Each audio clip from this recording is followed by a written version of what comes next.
Prólogo. 17 de noviembre de 2006, Tim Kemp tenía buenas noticias para su equipo. El antiguo ejecutivo de IBM estaba a cargo del departamento de bioinformática en Theranos, una empresa emergente o startup, con un sistema de análisis de sangre de vanguardia. La empresa acababa de completar su primera gran demostración en directo para una compañía farmacéutica. Elizabeth Holmes, la fundadora de Theranos, de 22 años, había volado a Suiza y había mostrado las potencialidades del sistema a los ejecutivos de Novartis, el gigante farmacéutico europeo. Elizabeth me ha llamado esta mañana, escribió Kemp en un correo electrónico que envió a su equipo de 15 personas. Me ha expresado su agradecimiento y me ha dicho que fue perfecto. Me ha pedido que os lo agradeciera y que os transmitiera la estima que os tiene. Además, ha mencionado que en Novartis se quedaron tan impresionados que han pedido una propuesta y han expresado su interés por llegar a un acuerdo financiero para llevar a cabo un proyecto. Hemos logrado lo que fuimos a hacer. Aquel fue un momento decisivo para Theranos. La startup, creada 3 años antes, había pasado de ser una idea ambiciosa que Holmes había soñado en su residencia estudiantil de Stanford a convertirse en un producto real que interesaba a una gran corporación multinacional. La noticia del éxito de la demostración llegó hasta el segundo piso, donde se encontraban los despachos de los altos directivos. Uno de esos ejecutivos era Henry Moseley, director financiero de Theranos. Moseley se había unido a la empresa 8 meses antes, en marzo de 2006. Desaliñado, con penetrantes ojos verdes y una personalidad relajada, Moseley era un veterano del sector tecnológico de Silicon Valley. Se crió en los alrededores de Washington, D.C., y obtuvo su maestría en administración de empresas en la Universidad de Utah, para después trasladarse a California a finales de los años 70, donde se estableció. Su primer trabajo lo desarrolló en Intel, el fabricante de chips, una de las empresas pioneras del Valle. Más tarde pasó a dirigir los departamentos de finanzas de 4 compañías tecnológicas diferentes, 2 de las cuales empezaron a cotizar en bolsa. Theranos no era en absoluto el primer toro que lidiaba. Lo que atrajo a Moseley a esa empresa fue el talento y la experiencia reunidos en torno a Elizabeth. Puede que ella fuera joven,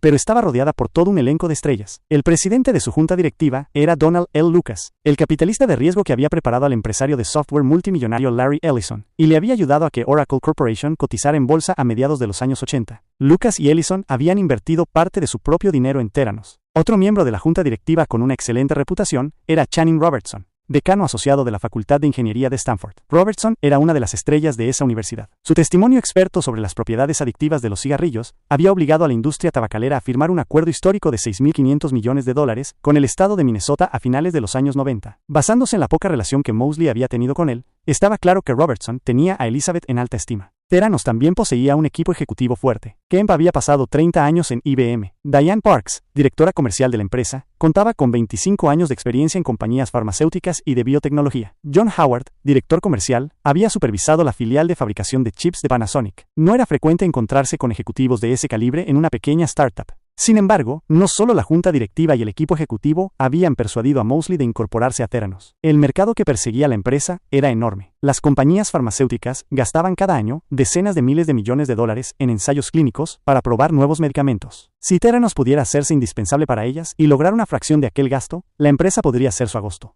Elizabeth le había pedido a Moseley que preparara algunas proyecciones financieras que ella pudiera mostrar a los inversores. El primer conjunto de números que le había presentado no había sido del agrado de la joven, por lo que él los había revisado al alza. Estaba un poco incómodo con las cifras revisadas, pero pensó que se hallaban en el ámbito de lo plausible si la empresa cumplía óptimamente. Además, los capitalistas de riesgo a los que las startups cortejaban para buscar financiación, sabían que los fundadores de estas empresas exageraban dichas previsiones. Era parte del juego. Los capitalistas de riesgo tenían incluso un término para ello: el pronóstico del palo de hockey. Demostraba que los ingresos se estancaban durante algunos años, y luego se disparaban mágicamente en línea recta. Lo que Moseley no estaba seguro de entender del todo era cómo funcionaba la tecnología de Theranos. Cuando llegaban los posibles inversores, él los llevaba a ver a Shaunak Roy, cofundador de Theranos. Shaunak tenía un doctorado en ingeniería química. Elizabeth y él habían trabajado juntos en el laboratorio de investigación de Robertson, en Stanford. Shaunak se pinchaba la yema de un dedo y extraía algunas gotas de sangre. Luego transfería la sangre a un cartucho de plástico blanco del tamaño de una tarjeta de crédito. El cartucho se insertaba en una caja rectangular de dimensiones como las de una tostadora. La caja se llamaba lector. Obtenía una señal de datos del cartucho y la transmitía de forma inalámbrica a un servidor que analizaba dichos datos y devolvía, en forma de señal luminosa, un resultado. Esa era la esencia de todo. Cuando Shaunak mostraba el sistema a los inversores, les señalaba una pantalla de ordenador que mostraba la sangre fluyendo a través del cartucho que se encontraba dentro del lector. Moseley no entendía realmente la física o la química que había en juego, pero ese no era su papel. Él era el tipo de las finanzas. Mientras el sistema mostrara un resultado, él estaba feliz. Y siempre lo hacía. Elizabeth regresó de Suiza unos días después. Se paseaba con una sonrisa en la cara, lo que evidenciaba que el viaje había ido bien, pensó Moseley. No es que aquello fuera inusual. Elizabeth estaba animada a menudo. Tenía el optimismo ilimitado de una emprendedora. A ella le gustaba usar el término extraordinario, con extra escrito en cursiva, y un guión para darle mayor énfasis, cuando describía la misión de Theranos en los correos electrónicos que enviaba al personal. Era un poco exagerado, pero parecía sincera, y Mosley sabía que evangelizar era lo que hacían los fundadores de startups exitosas en Silicon Valley. No cambiabas el mundo siendo un cínico. Sin embargo, lo extraño era que el puñado de colegas que había acompañado a Elizabeth en el viaje no parecía compartir su entusiasmo. Algunos de ellos tenían pinta de estar decaídos. ¿Habían atropellado al cachorrito de alguien?, se preguntó Mosley medio en broma. Bajó las escaleras, donde la mayoría de los 60 empleados de la empresa se sentaban en grupos de cubículos, y buscó a Shaunak. Seguramente este sabría si había algún problema que no le hubieran contado a él. Al principio, Shaunak fingió no saber nada, pero Mosley sintió que se estaba reprimiendo y siguió presionándolo. Shaunak gradualmente bajó la guardia y admitió que el Theranos 1.0, como Elizabeth había bautizado al sistema de análisis de sangre, no siempre funcionaba. En realidad,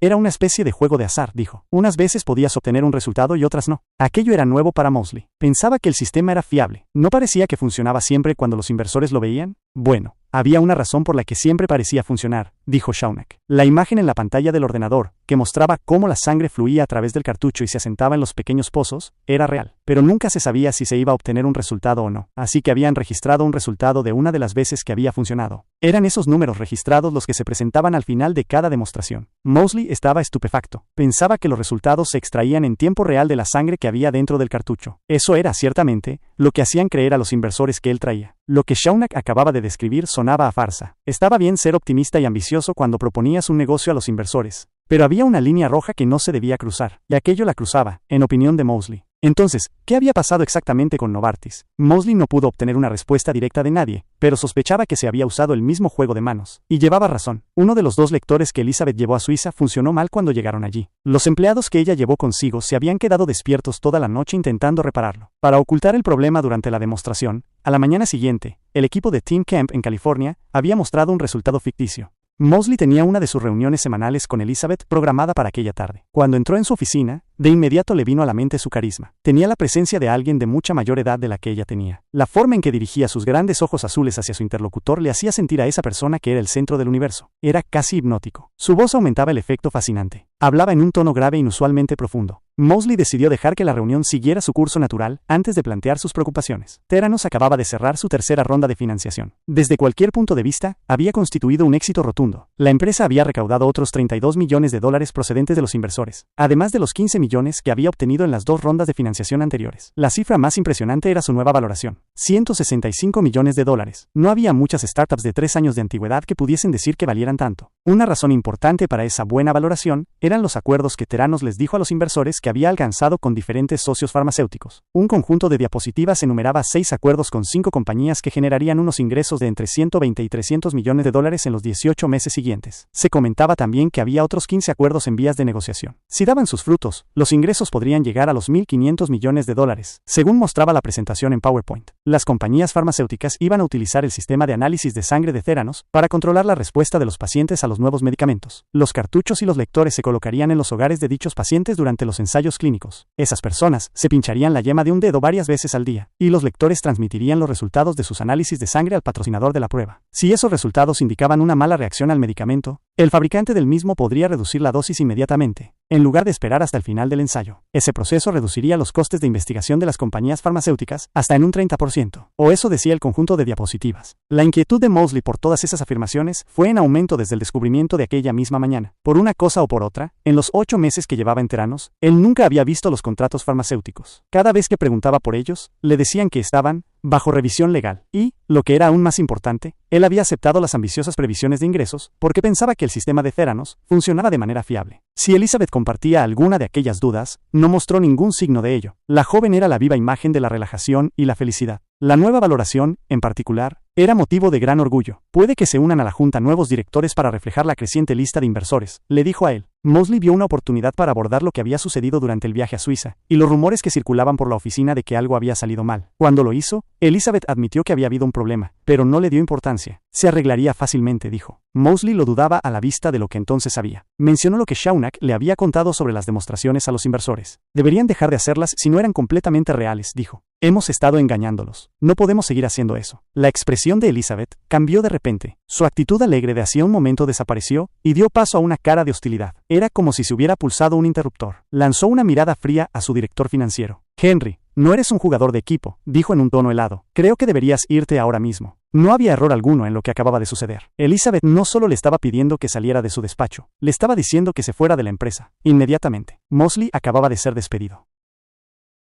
Capítulo 1. Una vida con sentido. Elizabeth Ann Holmes sabía desde muy temprana edad que quería ser una empresaria de éxito. Con 7 años, se propuso diseñar una máquina del tiempo y llenó un cuaderno con detallados dibujos de ingeniería. Con 9 o 10, en una reunión familiar, uno de sus parientes le hizo la pregunta que, tarde o temprano, se les hace a todos los niños y niñas. ¿Qué quieres hacer cuando seas mayor? Elizabeth respondió sin titubear. Quiero ser multimillonaria. ¿No preferirías ser presidenta? Preguntó el familiar. No. El presidente se casará conmigo porque tendré $1.000 millones. Estas no eran las palabras ociosas de una niña. Elizabeth las pronunció con la mayor seriedad y determinación, según un miembro de la familia que presenció la escena. La ambición de Elizabeth fue alimentada por sus padres. Christian y Noel Holmes tenían grandes expectativas para su hija, enraizadas en una historia familiar ilustre. Por parte de padre, era descendiente de Charles Louis Fleischmann, un inmigrante húngaro que fundó un próspero negocio conocido como Compañía de la Levadura Fleischmann. Su notable éxito convirtió a los Fleischmann en una de las familias más ricas de los Estados Unidos a comienzos del siglo XX. Betty Fleischmann, la hija de Charles, se casó con el médico danés de su padre, el Dr. Christian Holmes. Él era el tatarabuelo de Elizabeth. Ayudado por las conexiones políticas y comerciales de la rica familia de su esposa, el Dr. Holmes creó el Hospital General de Cincinnati y la Facultad de Medicina de la Universidad de esa ciudad, de modo que se podría argumentar, y de hecho es lo que se diría a los capitalistas de riesgo agrupados en Sand Hill Road,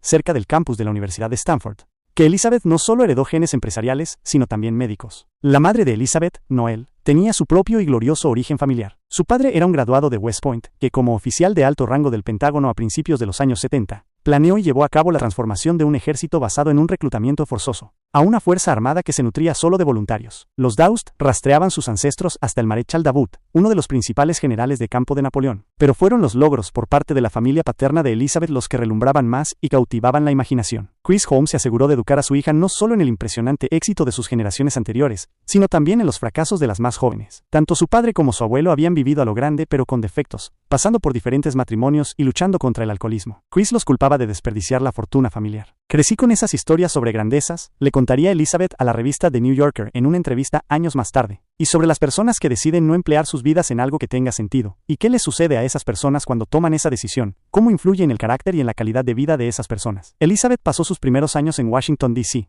donde su padre desempeñó toda una serie de trabajos en agencias gubernamentales que iban desde el Departamento de Estado hasta la Agencia Internacional para el Desarrollo. Su madre trabajó como ayudante en el Capitolio hasta que interrumpió su carrera profesional para criar a Elizabeth y a su hermano menor, Christian. Los veranos, Noel y los niños, iban a Boca Ratón, Florida, donde los tíos de Elizabeth y Ron Dietz, poseían un apartamento con una hermosa vista del canal intracostero del Atlántico. Su hijo, David, era 3 años y medio menor que Elizabeth y 1 año y medio más joven que Christian. Los primos dormían en colchones de espuma en el suelo del apartamento y salían corriendo hacia la playa por las mañanas para darse un baño. Por las tardes pasaban el rato jugando al Monopoly. Cuando Elizabeth iba ganando, que era la mayor parte del tiempo, insistía en seguir hasta el final, amontonando casas y hoteles durante el tiempo que hiciera falta hasta que David y Christian acababan en bancarrota. Cuando de vez en cuando perdía, se marchaba furiosa, y más de una vez atravesó la puerta mosquitera de la entrada principal del apartamento. Era un primer esbozo de su intensa tendencia competitiva. En el instituto, Elizabeth no se encontraba entre la gente popular. Para entonces, su padre había trasladado a la familia a Houston para desempeñar un cargo en la corporación Tenneco. Los niños asistían al St. John, la escuela privada más prestigiosa de Houston. Elizabeth, una adolescente desgarbada con grandes ojos azules, se decoloró el cabello en un intento por encajar, y padeció un trastorno alimenticio. Durante su segundo año, se dedicó al trabajo escolar, a menudo quedándose hasta tarde por las noches para estudiar, y se convirtió en una estudiante que sacaba muy buenas notas. Fue el comienzo de un patrón de por vida, trabajar duro y dormir poco. Igual que destacó académicamente, también logró encontrar el equilibrio social y salió con el hijo de un respetado cirujano ortopédico de Houston. Juntos viajaron a Nueva York para celebrar la llegada del nuevo milenio en Times Square. A medida que se acercaba el momento de ir a la universidad, Elizabeth puso sus miras en Stanford. Era la elección obvia para una estudiante consumada, interesada en la ciencia y en los ordenadores, que soñaba con convertirse en empresaria. El pequeño colegio universitario rural, fundado por el magnate ferroviario Leland Stanford a finales del siglo XIX, se había vinculado estrechamente con Silicon Valley. El auge de Internet estaba en pleno apogeo por aquel entonces, y algunas de sus estrellas más rutilantes, como Yahoo, se habían fundado en el campus de Stanford. En el último año de instituto de Elizabeth, 2 doctorandos de esa universidad empezaban a llamar la atención con otra pequeña empresa llamada Google. Elizabeth ya conocía bien Stanford. Su familia había vivido en Woodside, California, a unos pocos kilómetros del campus de la universidad, durante varios años a finales de los 80 y principios de los 90. Mientras estaba allí, se había hecho amiga de una chica que vivía al lado de su casa, llamada Jessie Draper. El padre de Jessie era Tim Draper, un capitalista de riesgo de tercera generación que iba camino de convertirse en uno de los inversores en startups más exitosos del valle. Elizabeth tenía otra conexión con Stanford, la conexión china. Su padre había viajado mucho a ese país por motivos de trabajo, y decidió que sus hijos deberían aprender mandarín. Por lo que Noel y él habían acordado que un tutor fuera a su casa en Houston los sábados por la mañana. A mitad del instituto, Elizabeth consiguió entrar en el programa de verano de mandarín de Stanford. Se suponía que solo debía estar abierto a estudiantes universitarios, pero ella impresionó lo suficiente al director del programa con su fluidez como para que éste hiciera una excepción. Las primeras 5 semanas se impartían en el campus de Stanford en Palo Alto, seguidas de 4 semanas de instrucción en Pekín. Elizabeth fue aceptada en Stanford en la primavera de 2002 como becaria del presidente, una distinción otorgada a los mejores estudiantes que incluía una beca de $3,000 que podía dedicar a cualquier interés intelectual de su elección. Su padre le había inculcado la idea de que debía vivir una vida con sentido. Durante su carrera en el servicio público, Chris Holmes había supervisado actividades humanitarias, como la del barco balsero Mariel en 1980, y otras en las que más de 100,000 cubanos y haitianos emigraron a los Estados Unidos. Había fotos por la casa de él proporcionando ayuda humanitaria para catástrofes en países devastados por la guerra. El mensaje que Elizabeth sacó de ellas era que si quería realmente dejar su huella en el mundo, tendría que lograr algo que contribuyera a un bien mayor. No solo hacerse rica. La biotecnología ofrecía la posibilidad de lograr ambas cosas. Ella eligió estudiar ingeniería química, un campo que proporcionaba una puerta de entrada natural a la industria. La cara del departamento de ingeniería química de Stanford era Channing Robertson. Carismático, guapo y divertido, Robertson enseñaba en esa universidad desde 1970 y tenía una rara habilidad para conectar con sus estudiantes. También era, con mucho, el miembro más moderno del profesorado de ingeniería. Lucía una melena rubia canosa y aparecía en clase con chaquetas de cuero que lo hacían aparentar 10 años menos que los 59 que tenía. Elizabeth escogió la clase de introducción a la ingeniería química de Robertson y un seminario que éste impartía sobre dispositivos controlados de administración de medicamentos. También lo presionó para que le dejara ayudarlo en su laboratorio de investigación. Robertson estuvo de acuerdo y la subcontrató como asistente de un estudiante de doctorado que estaba trabajando en un proyecto sobre cuáles son las mejores enzimas para añadir al detergente para la ropa. Aparte de las largas horas que dedicaba al laboratorio, Elizabeth llevaba una vida social activa. Asistía a las fiestas del campus y salía con un estudiante de segundo curso llamado J.T. Batson. Batson era de una pequeña ciudad de Georgia y se quedó sorprendido por lo refinada y sofisticada que era Elizabeth, aunque también le pareció cauta. Ella no era la persona más franca del mundo, recuerda. Se guardaba cosas para sí. Durante las vacaciones de invierno de su primer año, Elizabeth regresó a Houston para celebrar las fiestas con sus padres y los Dietz, que volaron desde Indianápolis. Solo llevaba en la universidad unos meses, pero ya albergaba la idea de dejarlo. Durante la cena de Navidad, su padre lanzó un avión de papel hacia el extremo de la mesa, con las letras de doctorado escritas en las alas. La respuesta de Elizabeth fue contundente, según un miembro de la familia que asistió a la cena. No, papá. No estoy interesada en obtener un doctorado, quiero ganar dinero. Esa primavera, se presentó un día en la puerta del dormitorio de Batson y le dijo que ya no podía seguir viéndolo porque estaba empezando a crear una empresa y tendría que dedicarle todo su tiempo. Batson, al que nunca antes habían dejado, se quedó atónito, pero recuerda que la razón inusual que ella le dio alivió el dolor del rechazo. Elizabeth no abandonó realmente Stanford hasta el otoño siguiente. Después de regresar de unas prácticas de verano en el Instituto del Genoma de Singapur, a principios de 2003, Asia había sido asolada por la propagación de una enfermedad previamente desconocida llamada síndrome respiratorio agudo grave, o SARS, y Elizabeth había pasado el verano analizando muestras de pacientes obtenidas con viejos métodos de baja tecnología como jeringas e hisopos nasales. La experiencia la convenció de que debía existir una manera mejor de hacerlo. Cuando regresó a su casa de Houston, se sentó frente al ordenador durante 5 días seguidos. Dormía 1 o 2 horas por noche y se alimentaba de bandejas de comida que le llevaba su madre. Aprovechando las nuevas tecnologías que había aprendido durante sus prácticas y en las clases de Robertson, escribió una solicitud de patente para un parche en el brazo que diagnosticaría y trataría las enfermedades de forma simultánea. Elizabeth se quedó dormida en el coche familiar mientras su madre la llevaba de Texas a California para comenzar su segundo año de universidad. Tan pronto como estuvo de vuelta en el campus, mostró su patente a Robertson y a Shaunak Roy, el estudiante de doctorado al que asistía en su laboratorio. Años después, en su declaración ante el tribunal, Robertson recordó haberse quedado impresionado por su inventiva. De alguna manera, ella pudo tomar y sintetizar esas piezas de ciencia, ingeniería y tecnología de una manera en la que yo nunca había pensado. También se quedó deslumbrado por lo decidida que estaba a llevar a cabo su idea. Nunca antes había conocido a una estudiante como esta de entre los miles de estudiantes con los que había tratado. Dijo, la animé a que saliera al mundo y persiguiera su sueño. Shaunak era más escéptico. Criado por unos padres inmigrantes indios en Chicago, lejos del alboroto de Silicon Valley, se consideraba muy pragmático y tenía los pies en la tierra. El concepto de Elizabeth le parecía un poco exagerado, pero se vio arrastrado por el entusiasmo de Robertson y por la idea de poner en marcha una startup. Mientras Elizabeth presentaba el papeleo para abrir una empresa, Shaunak completó el último semestre de trabajo que necesitaba para obtener su título. En mayo de 2004, se unió a la startup en calidad de primer empleado y se le otorgó una participación minoritaria en el negocio. Robertson, por su parte, se unió al consejo de la empresa como asesor. Al principio, Elizabeth y Shaunak se refugiaron en una pequeña oficina en Burlingame durante unos meses, hasta que encontraron un espacio más grande. La nueva ubicación estaba lejos de ser glamurosa. Si bien su domicilio estaba técnicamente en Menlo Park, en realidad se encontraba en una zona industrial arenosa, en el extremo este de Palo Alto, donde eran frecuentes los tiroteos. Una mañana, Elizabeth apareció en el trabajo con fragmentos de cristal en el pelo. Alguien había disparado a su coche y había destrozado la ventanilla del conductor. Los disparos no alcanzaron su cabeza por unos centímetros. Elizabeth constituyó la empresa como Real Time Cures, tratamiento en tiempo real, que un desafortunado error tipográfico convirtió en Real Time Curses, maldiciones en tiempo real, en los cheques de pago de los primeros empleados. Posteriormente, cambió el nombre a Theranos, una combinación de las palabras terapia y diagnóstico. Para recaudar el dinero que necesitaba, Elizabeth aprovechó sus conexiones familiares. Convenció a Tim Draper, padre de su amiga de la infancia y antigua vecina, Jessie Draper, para que invirtiera $1 millón. El nombre de Draper tenía mucho peso y ayudó a darle cierta credibilidad a Elizabeth. El abuelo de Tim había fundado la primera firma de capital riesgo de Silicon Valley a finales de los años 50, y la propia empresa de Tim, DFJ, era conocida por sus lucrativas inversiones en compañías como Hotmail, servicio de correo electrónico por Internet. Otra conexión de la familia que ella aprovechó fue el especialista en cambios corporativos retirado Victor Palmieri, que era un viejo amigo de su padre. Los dos se conocieron a finales de los años 70 durante la administración Carter, cuando Chris Holmes trabajaba en el Departamento de Estado y Palmieri ejercía como embajador general para asuntos de los refugiados. Elizabeth impresionó a Draper y Palmieri con su energía jovial y su visión de aplicar los principios de la nanotecnología y la microtecnología al campo del diagnóstico. En un documento de 26 páginas que utilizó para reclutar inversores, describió un parche adhesivo que podía extraer sangre sin dolor a través de la piel usando microagujas. Se supone que el TheraPatch, como lo llamaba el documento, contenía un sistema de detección formado por microchips que analizaría la sangre y asumía el control del proceso para determinar la dosis de medicamento que se debía administrar. También comunicaría sus lecturas de forma inalámbrica al médico del paciente. El documento incluía un diagrama color del parche y de sus diversos componentes. No todos se tragaron el rollo. Una mañana de julio de 2004, Elizabeth se reunió con MedVenture Associates, una empresa de capital riesgo especializada en inversiones en tecnología médica. Sentada a una mesa de la sala de conferencias con los 5 socios de la firma, habló rápidamente y en términos generales sobre el potencial que tenía su tecnología para cambiar a la humanidad. Pero cuando los socios de MedVenture pidieron más detalles sobre su sistema de microchips y en qué se diferenciaría de uno que ya había sido desarrollado y comercializado por una compañía llamada Abaxis, Elizabeth se puso visiblemente nerviosa y la reunión se tornó tensa. Incapaz de responder a las inquisitivas preguntas técnicas de los socios, se levantó después de aproximadamente una hora y se fue indignada.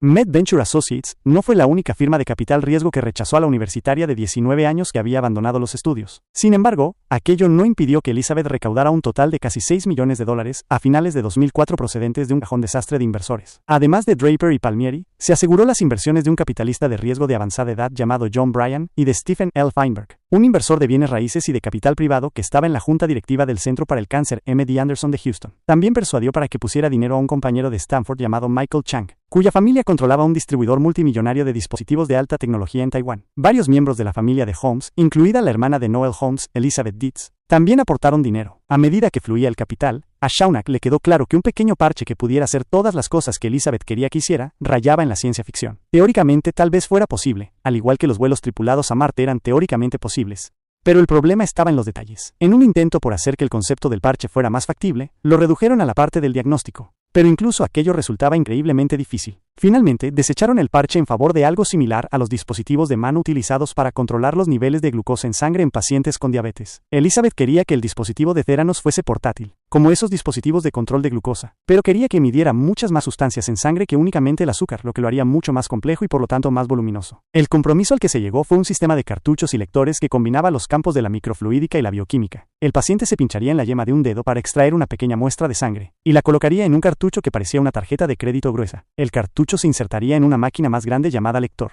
Las bombas que había en el interior del lector empujarían la sangre a través de pequeños canales dentro del cartucho, y en pequeños pozos cubiertos con proteínas, conocidas como anticuerpos. En su camino hacia los pozos, un filtro separaría los elementos sólidos de la sangre, los glóbulos blancos y los rojos del plasma, y dejaría pasar solo el plasma. Cuando este último entrara en contacto con los anticuerpos, la reacción química produciría una señal que sería leída por el lector, y se traduciría en un resultado. Elizabeth imaginó que se podían situar los cartuchos y los lectores en los hogares de los pacientes, para que estos pudieran analizar su sangre de forma regular. Una antena celular que había dentro del lector enviaría los resultados de la prueba al ordenador del médico de cada paciente a través de un servidor central. Eso permitiría al doctor realizar ajustes en la medicación de dicho paciente rápidamente, en lugar de esperar a que la persona en cuestión se hiciera un análisis de sangre en un centro de extracción de sangre o durante su siguiente visita a la consulta. A finales de 2005, 18 meses después de haberse unido a Theranos, Shaunak comenzaba a pensar que estaban progresando. La empresa tenía un prototipo, apodado Theranos 1.0, y había crecido hasta contar con más de 20 empleados. También tenía un modelo de negocio que esperaba que generase ingresos rápidamente. Pensaba licenciar su tecnología de análisis de sangre a compañías farmacéuticas para ayudarlas a detectar reacciones adversas a los medicamentos durante los ensayos clínicos. Su pequeña empresa incluso estaba empezando a suscitar algunos rumores. El día de Navidad, Elizabeth envió a los empleados un correo electrónico con el asunto "Felices fiestas". Les deseaba lo mejor, y los remitía a una entrevista que había concedido a la revista de tecnología Red Herring. El correo electrónico terminaba con: "Y brindemos por la puesta en marcha más excitante del valle".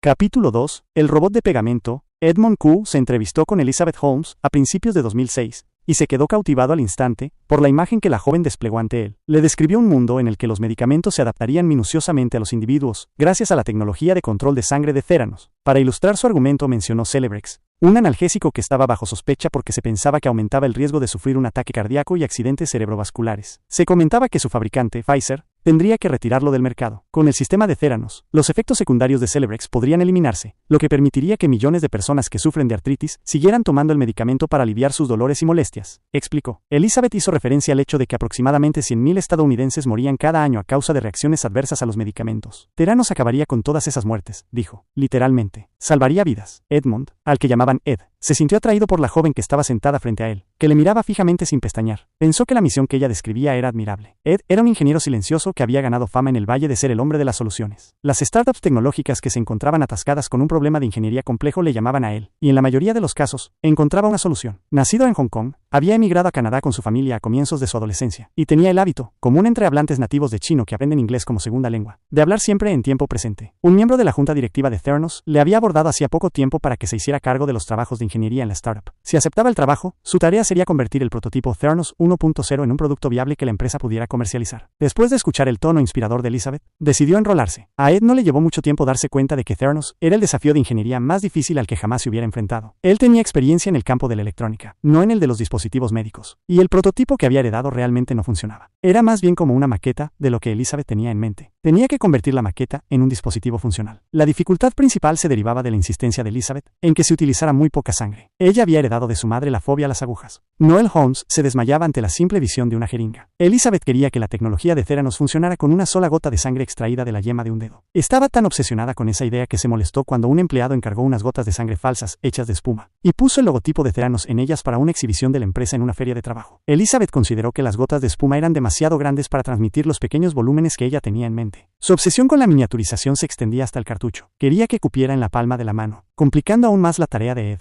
Él y su equipo pasaron meses rediseñándolo, pero nunca pudieron alcanzar un punto en el que lograran reproducir de manera fiable los mismos resultados de una analítica habitual. La cantidad de sangre con la que se les permitía trabajar era tan pequeña que tenía que ser diluida con una solución salina para crear más volumen. Aquello hizo que lo que de otro modo hubiese sido un trabajo de química relativamente rutinario resultase mucho más difícil. Para añadir otro nivel de complejidad, la sangre y la solución salina no eran los únicos líquidos que tenían que fluir a través del cartucho. Las reacciones que ocurrían cuando la sangre llegaba a los pequeños pozos requerían de sustancias químicas conocidas como reactivos, que se almacenaban en cámaras separadas. Todos esos fluidos debían circular a través del cartucho en una secuencia coreografiada meticulosamente, por lo que el cartucho contenía pequeñas válvulas que se abrían y cerraban a intervalos precisos. Ed y sus ingenieros trastearon con el diseño y la sincronización de las válvulas y la velocidad a la que se bombeaban los diversos fluidos a través del cartucho.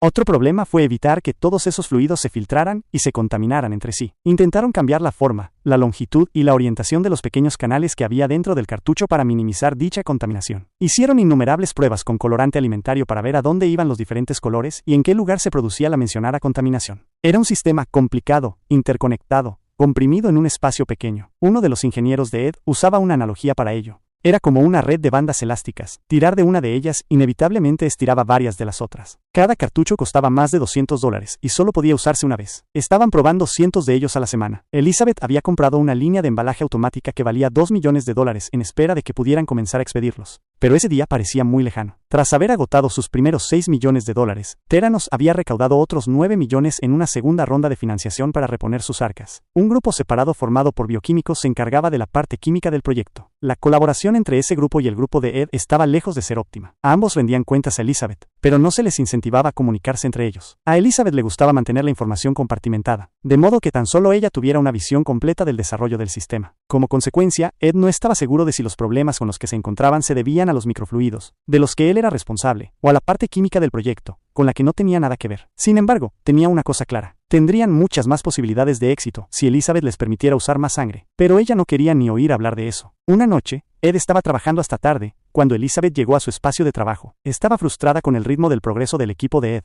y quería que el departamento de ingeniería funcionara las 24 horas del día, 7 días a la semana, para acelerar el proyecto. Ed pensó que aquella era una mala idea. Su equipo ya trabajaba horas extras, tal y como estaban las cosas. Se había dado cuenta de que el relevo de empleados en la empresa ya era alto, y que no se limitaba solo a los trabajadores. Los altos ejecutivos tampoco parecían durar mucho tiempo. Henry Mosley, el director financiero, había desaparecido un día. Por la oficina circulaba el rumor de que lo habían cogido malversando fondos. Nadie sabía si había algo de cierto en ello, porque su partida, como todas las demás, no fue anunciada ni explicada. Se creó un ambiente de trabajo inquietante. Un colega podía estar allí un día y haberse ido al siguiente, y no se sabía por qué. Ed rechazó la propuesta de Elizabeth, incluso estableciendo turnos. Un horario de 24 horas haría que sus ingenieros se quemaran. Le dijo: «No me importa, podemos traer y echar gente», respondió ella. «La empresa es todo lo que importa». Ed no creía que ella pretendiera que sonara tan despiadado como lo hacía, pero estaba tan centrada en lograr sus objetivos que parecía ajena a las implicaciones prácticas de sus decisiones. Ed había notado que en su escritorio había una cita recortada de un artículo aparecido en la prensa recientemente sobre Theranos. Era de Channing Robertson, el profesor de Stanford que estaba en el consejo de administración de la empresa. La cita decía: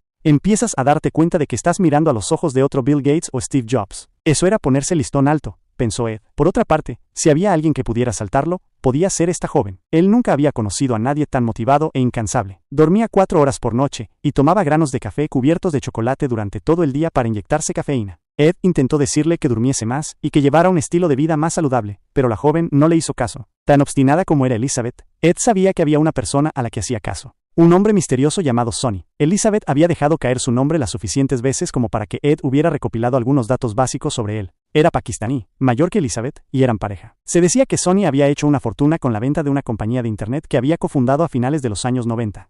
Sonny no era una presencia visible en Theranos, pero parecía tener una gran importancia en la vida de Elizabeth. En la fiesta de Navidad de la empresa, en un restaurante de Palo Alto a finales de 2006, Elizabeth estaba demasiado borracha como para irse a casa sola. Así que llamó a Sonny y le pidió que la recogiera. Fue entonces cuando Ed se enteró de que estaban viviendo juntos en un apartamento a unas pocas manzanas de distancia. Sonny no era el único hombre mayor que aconsejaba a Elizabeth. Ella almorzaba con Don Lucas todos los domingos en la casa de este último en Atherton, barrio ultrarrico al norte de Palo Alto. Larry Ellison, a quien había conocido a través de Lucas, también tenía influencia sobre ella. Lucas y Ellison habían invertido en la segunda ronda de financiación de Theranos, que en el lenguaje de Silicon Valley se conocía como una ronda de Serie B. Ellison a veces se dejaba caer en su Porsche rojo para comprobar cómo iba su inversión. No era raro escuchar a Elizabeth empezar una frase con: «Larry dice». Ellison podía ser una de las personas más ricas del mundo, con un patrimonio neto de unos $25 mil millones, pero no era necesariamente un modelo ideal. En los primeros años de Oracle, había exagerado la capacidad de su software de base de datos, y había enviado a los clientes versiones con errores. Eso no era algo que se pudiera hacer con un dispositivo médico. Era difícil saber en qué medida la estrategia de Elizabeth para dirigir Theranos era suya, y en qué medida trataba de seguir los pasos de Ellison, Lucas o Sonny,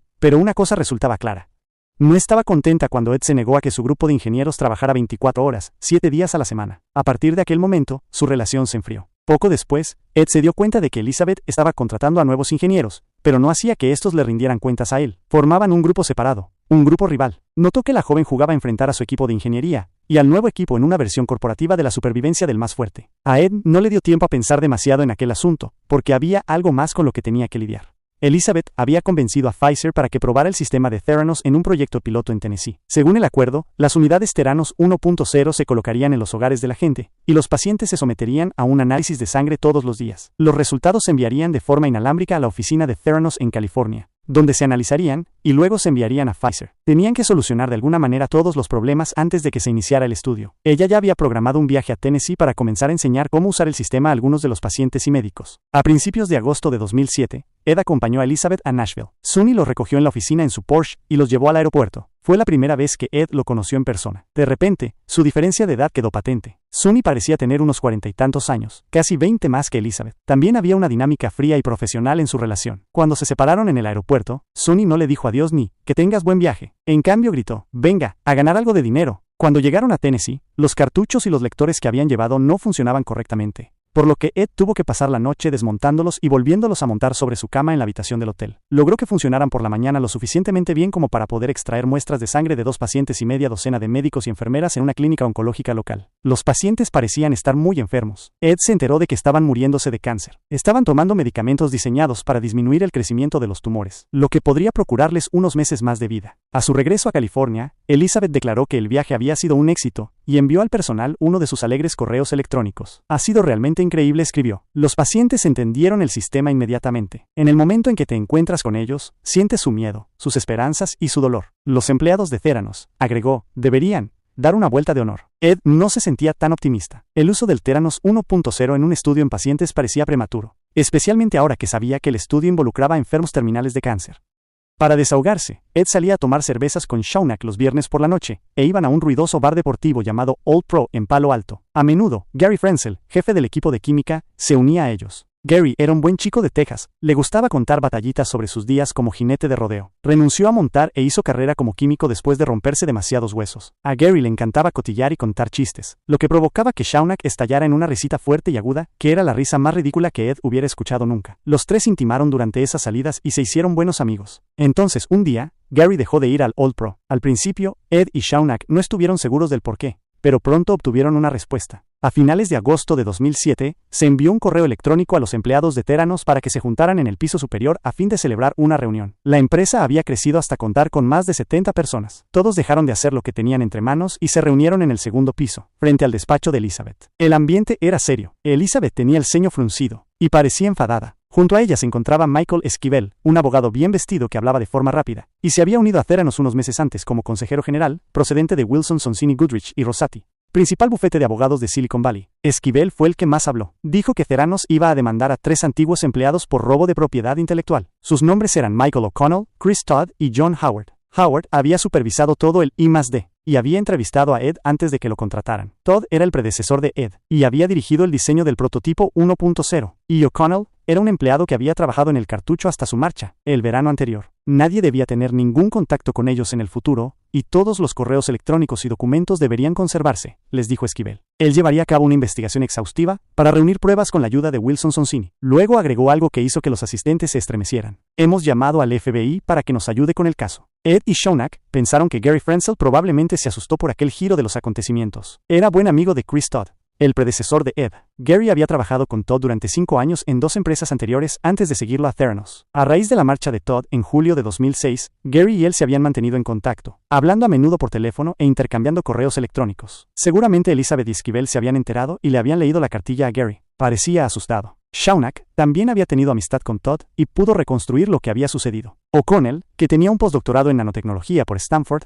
pensó que había resuelto los problemas de microfluidos que obstaculizaban el sistema de Theranos, y había convencido a Todd para que montara una empresa con él. La llamaron Avidnostics. O'Connell también mantuvo conversaciones con Howard, quien le brindó ayuda y asesoramiento, pero se negó a unirse a su empresa. Avidnostics era muy similar a Theranos, salvo que pensaba comercializar su dispositivo entre veterinarios, con la teoría de que sería más fácil obtener las autorizaciones reglamentarias necesarias para un dispositivo que realizara análisis de sangre en animales, en lugar de hacerlo en humanos. Propusieron invertir en la empresa a algunos capitalistas de riesgo, sin éxito, momento en el que O'Connell perdió la paciencia, y envió un correo electrónico a Elizabeth para preguntarle si quería licenciar su tecnología. Grave error. Elizabeth siempre se había preocupado por las posibles filtraciones de información confidencial de la empresa, hasta el punto de que a veces resultaba exagerada. Exigía que firmaran acuerdos de confidencialidad no solo los empleados, sino cualquier otra persona que entrara en las oficinas de Theranos o hiciera negocios con ella. Incluso dentro de la empresa, mantenía un control férreo sobre el flujo de información. Los actos de O'Connell confirmaron sus peores sospechas. En pocos días, Elizabeth estaba sentando las bases de una demanda. Theranos interpuso una demanda de 14 páginas ante el Tribunal Superior de California el 27 de agosto de 2007. Solicitaba que la corte emitiera una orden de alejamiento contra los 3 antiguos empleados, designara un perito especial, a fin de garantizar que no se usen ni divulguen los secretos comerciales del demandante,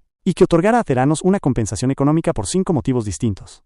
En las semanas y meses posteriores, el ambiente en la oficina se volvió opresivo. A las bandejas de entrada del correo electrónico de los empleados llegaban con regularidad correos de retención de documentos y Theranos se bloqueó. El jefe de informática, un técnico llamado Matt Bissell, Instaló dispositivos de seguridad que hicieron que todos se sintieran vigilados. No se podía poner una unidad USB en un ordenador de la oficina sin que Wiesel lo supiera. Se pilló a un empleado haciendo justo eso y se le despidió. En medio de esa dramática situación, la rivalidad entre los equipos de ingeniería fue en aumento. El nuevo grupo que competía con el de Ed estaba encabezado por Tony Nugent. Tony era un irlandés huraño y práctico que había pasado 11 años en Logitech, fabricante de accesorios de ordenador, y a continuación, una temporada en una empresa llamada Cholestech, que hacía una versión más sencilla del aparato que Theranos estaba tratando de construir. Su producto portátil, el Cholestech LDX, podía realizar 3 pruebas de colesterol y una prueba de glucosa en pequeñas muestras de sangre extraídas de la yema de un dedo. Gary Hewitt, fundador de Cholestech, llevó a Tony a Theranos, inicialmente como consultor. Tony tuvo que asumir el papel de Hewitt cuando este último fue despedido después de haber estado tan solo 5 meses como vicepresidente de I+D de Theranos. La idea de Hewitt cuando llegó a la empresa era la de que los microfluidos no funcionaban en el diagnóstico de sangre, porque las cantidades eran demasiado pequeñas para permitir que las mediciones fueran precisas, pero no había tenido tiempo de pensar en una alternativa. Ese trabajo le correspondió entonces a Tony. Tony decidió que parte de la propuesta de valor de Theranos debería basarse en automatizar todos los pasos que seguían los productos químicos cuando se analizaba la sangre en el laboratorio. Para lograr ese objetivo, Tony necesitaba un robot, pero no quería perder el tiempo construyendo uno desde cero, así que encargó un robot dispensador de pegamento de $3,000 a una compañía de Nueva Jersey llamada Fisnar. Ese dispensador se convirtió en la pieza central del nuevo sistema de Theranos. El robot de Fisnar era una máquina bastante rudimentaria. Se trataba de un brazo mecánico fijado a una grúa de caballete que tenía 3 movimientos, de derecha a izquierda, de adelante a atrás y de arriba a abajo. Tony sujetó una pipeta, un tubo delgado y traslúcido que se usa para transferir o medir pequeñas cantidades de líquido, al robot, y lo programó para hacer los movimientos que un químico haría en el laboratorio. Con la ayuda de otro ingeniero recientemente contratado llamado Dave Nelson, construyó finalmente una versión más pequeña del robot de pegamento que cabía dentro de una caja de aluminio un poco más ancha y un poco más baja que una torre de ordenador de sobremesa. Tony y Dave tomaron prestados algunos elementos de la versión 1.0, como los componentes electrónicos y el software, y los añadieron a la caja, que se convirtió en el nuevo lector. El nuevo cartucho era una bandeja que contenía pequeños tubos de plástico y 2 puntas de pipeta. Al igual que su predecesor microfluídico, solo podía usarse una vez. Se colocaba la muestra de sangre en uno de los tubos y se empujaba el cartucho dentro del lector a través de una pequeña puerta que se abría hacia arriba. El brazo robótico del lector se ponía a trabajar y replicaba los pasos del químico humano. Primero, cogía una de las 2 puntas de la pipeta y la usaba para aspirar la sangre y mezclarla con los diluyentes contenidos en los otros tubos del cartucho. Luego agarraba la otra punta de la pipeta y aspiraba con ella la sangre diluida. Esa segunda punta estaba recubierta con anticuerpos, que se unían a la molécula de interés, creando un sándwich microscópico. El último paso del robot era aspirar los reactivos de otro tubo que había dentro del cartucho. Cuando los reactivos entraban en contacto con los sándwiches microscópicos, se producía una reacción química que emitía una señal luminosa. Luego, un instrumento que había dentro del lector, llamado tubo fotomultiplicador, convertía la señal luminosa en una corriente eléctrica. La concentración de la molécula en sangre, lo que la prueba buscaba medir, se podía inferir de la potencia de la corriente eléctrica, que era proporcional a la intensidad de la luz.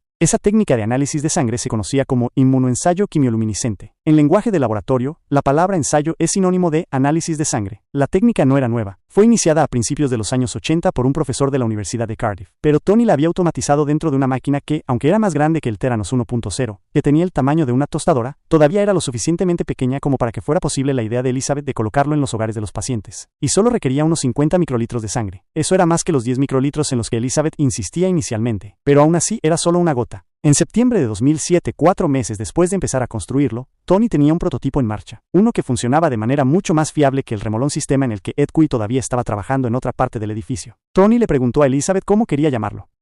Lo hemos intentado todo y ha fallado, así que llamémoslo Edison, dijo. Lo que algunos empleados les había dado por llamar burlonamente robot de pegamento, fue de repente el nuevo camino, y ahora tenía un nombre mucho más respetable, inspirado por el hombre considerado como el mayor inventor de los Estados Unidos. La decisión de abandonar el sistema de microfluidos en favor del Edison fue irónica, dado que Theranos acababa de presentar una demanda para proteger la propiedad intelectual en la que se fundamentaba el primero. Esa decisión también supuso una mala noticia para Ed Cui. Una mañana, unas semanas antes del Día de Acción de Gracias, Ed y sus ingenieros fueron convocados uno tras otro a una sala de conferencias. Cuando llegó el turno de Ed, Tony, una gerente de recursos humanos llamada Tara Lencioni, y el abogado Michael Esquivel le informaron de que lo despedían. La empresa tomaba una nueva dirección y no estaba relacionada con la línea en la que estaba trabajando, afirmaron. Ed tendría que firmar un nuevo acuerdo de confidencialidad y de no descrédito si quería obtener su indemnización por despido. Lencioni y Esquivel lo acompañaron a su mesa de trabajo para que recogiera algunos efectos personales y luego lo escoltaron fuera del edificio. Aproximadamente una hora después, Tony miró por la ventana y notó que Ed todavía estaba afuera,